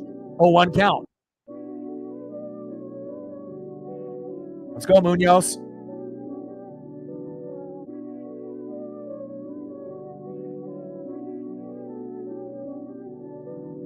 Yeah, well, the Padres are 27-16, bro. They were 16-5 until we beat them yesterday at home. Now they're 16-6, about to be 16-7, and then probably 16-8 when we got Woo tomorrow. But again, it definitely, if we sweep the Padres, that'll make up for getting swept by the Blue Jays, 100%. Because no one expected us to get swept by the Blue Jays, but no one expected the Mariners to sweep the Padres potentially, right? So this will definitely make up for not winning any games against the Blue Jays, getting swept and going 0 for 3, and only winning 1 out of 3 against the Yankees, even though we know the Yankees are good. The bullpen fucked it up for us in that one. And then we just didn't get enough runs in the Blue Jay series. We only scored 1 to 3, so. 1-2 pitch, high and inside. 2 balls and 2 strikes from Munoz Diaz. But if we get a sweep against the Padres, all is forgiven against the Blue Jays and the Yankees in those last 2 series, and maybe we can start another winning streak. Again, we got the White Sox after this, right? Then we got the Houston Astros for 4, and then we got the Twins. So potentially we could go on a nice little run the rest of the month. This was supposed to be the hardest series, other than the Yankees. So we can start on a nice little winning streak, hopefully. Bottom of the 9th, 4-1 Seattle. Munoz on the mound, wheeling and dealing. Diaz in the box. 2-2 pitch, in play. And flied out to left. Randy Arozarena, 2 away. Next up, the journeyman, left fielder, 1 for 3 with a K. Seems like he's been on every fucking team in MLB, besides the Mariners, Jason Hayward.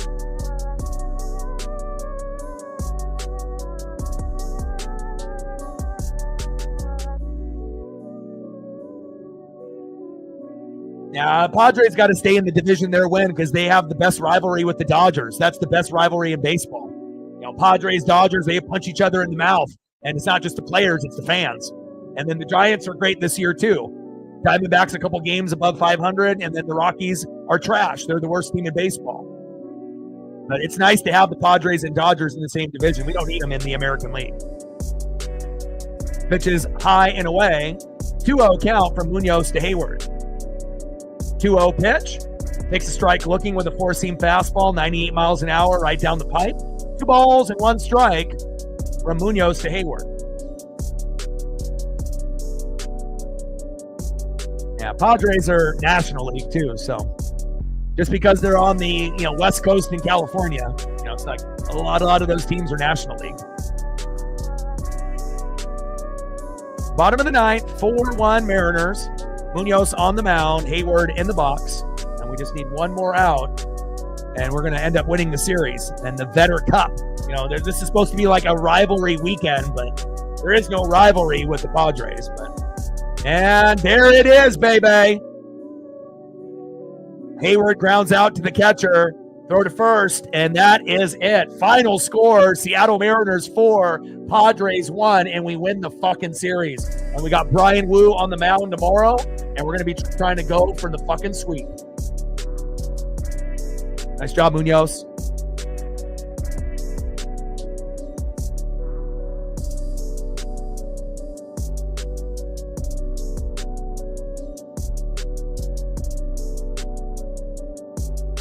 And when the Mariners win, what do? We fucking dance. Mariners win. Mariners win. Mariners win. Fuck yeah.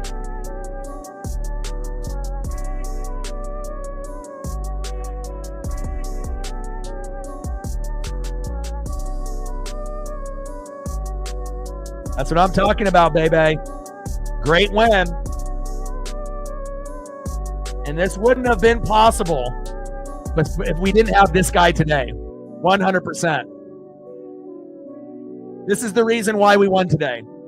Right here. Our worst pitcher on the staff ended up pitching a gem, right? Ended up having a 1-2 record with an ERA of 6.91, ERA of 81 at the beginning of the year. Gave up 6 runs in his first start, got benched to AAA, and then has been able to get his ERA down to 6.21 from 81. 8-1. Right? 4.2 innings pitched, 6 hits, 1 earned run, 1 walk, 3 Ks, but the game was 1-1 when he left. And again, if he gave up 3 runs or less, we had a chance to win. If he gave up 5 runs or more, we were going to lose. And we win 4-1. Nice job by Emerson Hancock. You're no Logan Evans, but at least nice to be able to see you have a good outing for once. Nice job, Hancock.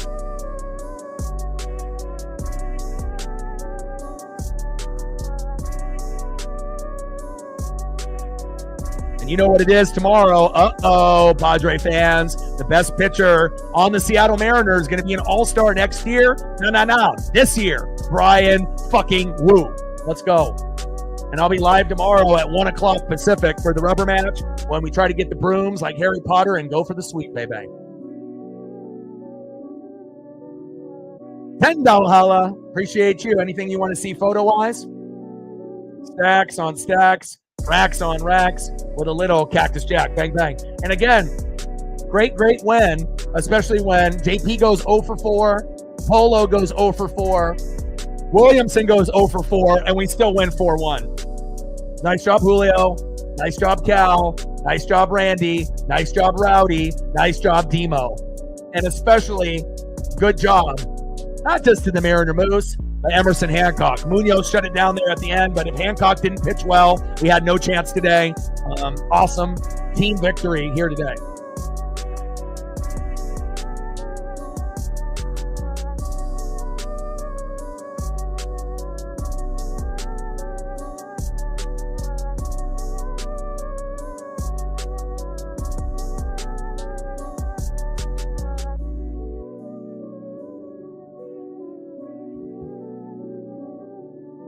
Let's go, baby. We're back to our winning ways. Blue Jays swept us. We only won 1 out of 3 against the Yankees. But if we sweep the Padres, again, White Sox, Astros, right? Twins, we can beat those teams. This might be a blessing in disguise, baby.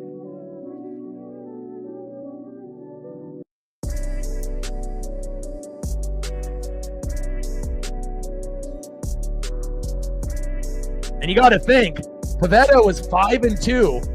One of their best pitchers, 3.05 ERA. But again, it ended up being 1-1. We had Sheets, with a homer, and then Rowdy Tellez with a homer, and then everything opened up for us as the game eventually continued. Great team victory by the Seattle Mariners.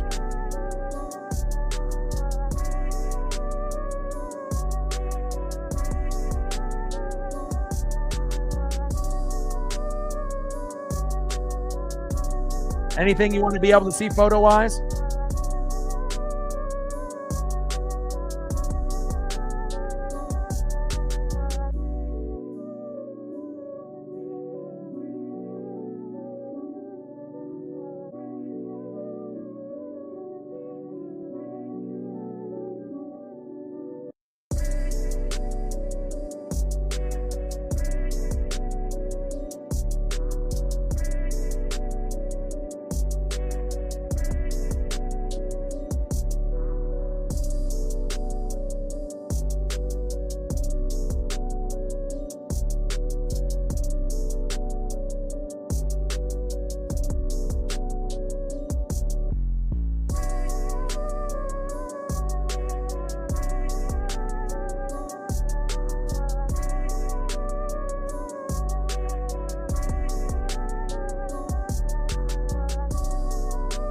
A new Cal image was good luck for us today. That is a no. Only Oregon and Washington. West Coast, Oregon, Washington, California, Pacific Northwest, only Oregon and Washington. That's it.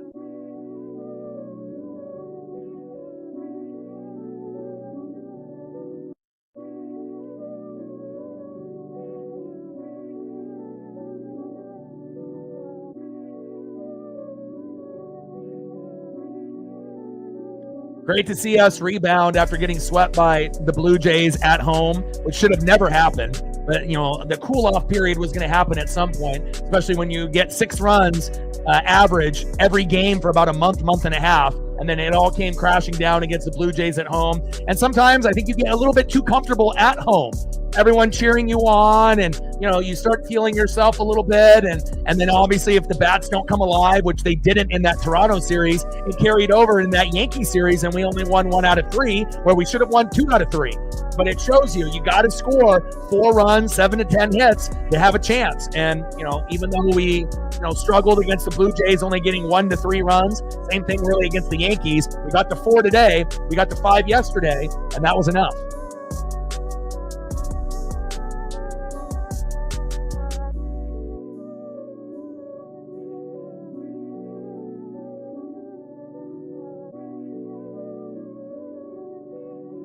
Yeah, no part of Idaho counts as the Pacific Northwest. Hell no.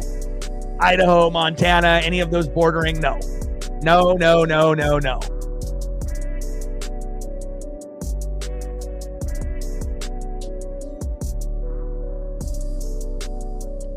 But I'll tell you something that's a yes. This guy right here on his way back. George Kirby, baby. Let's go. Very, very soon.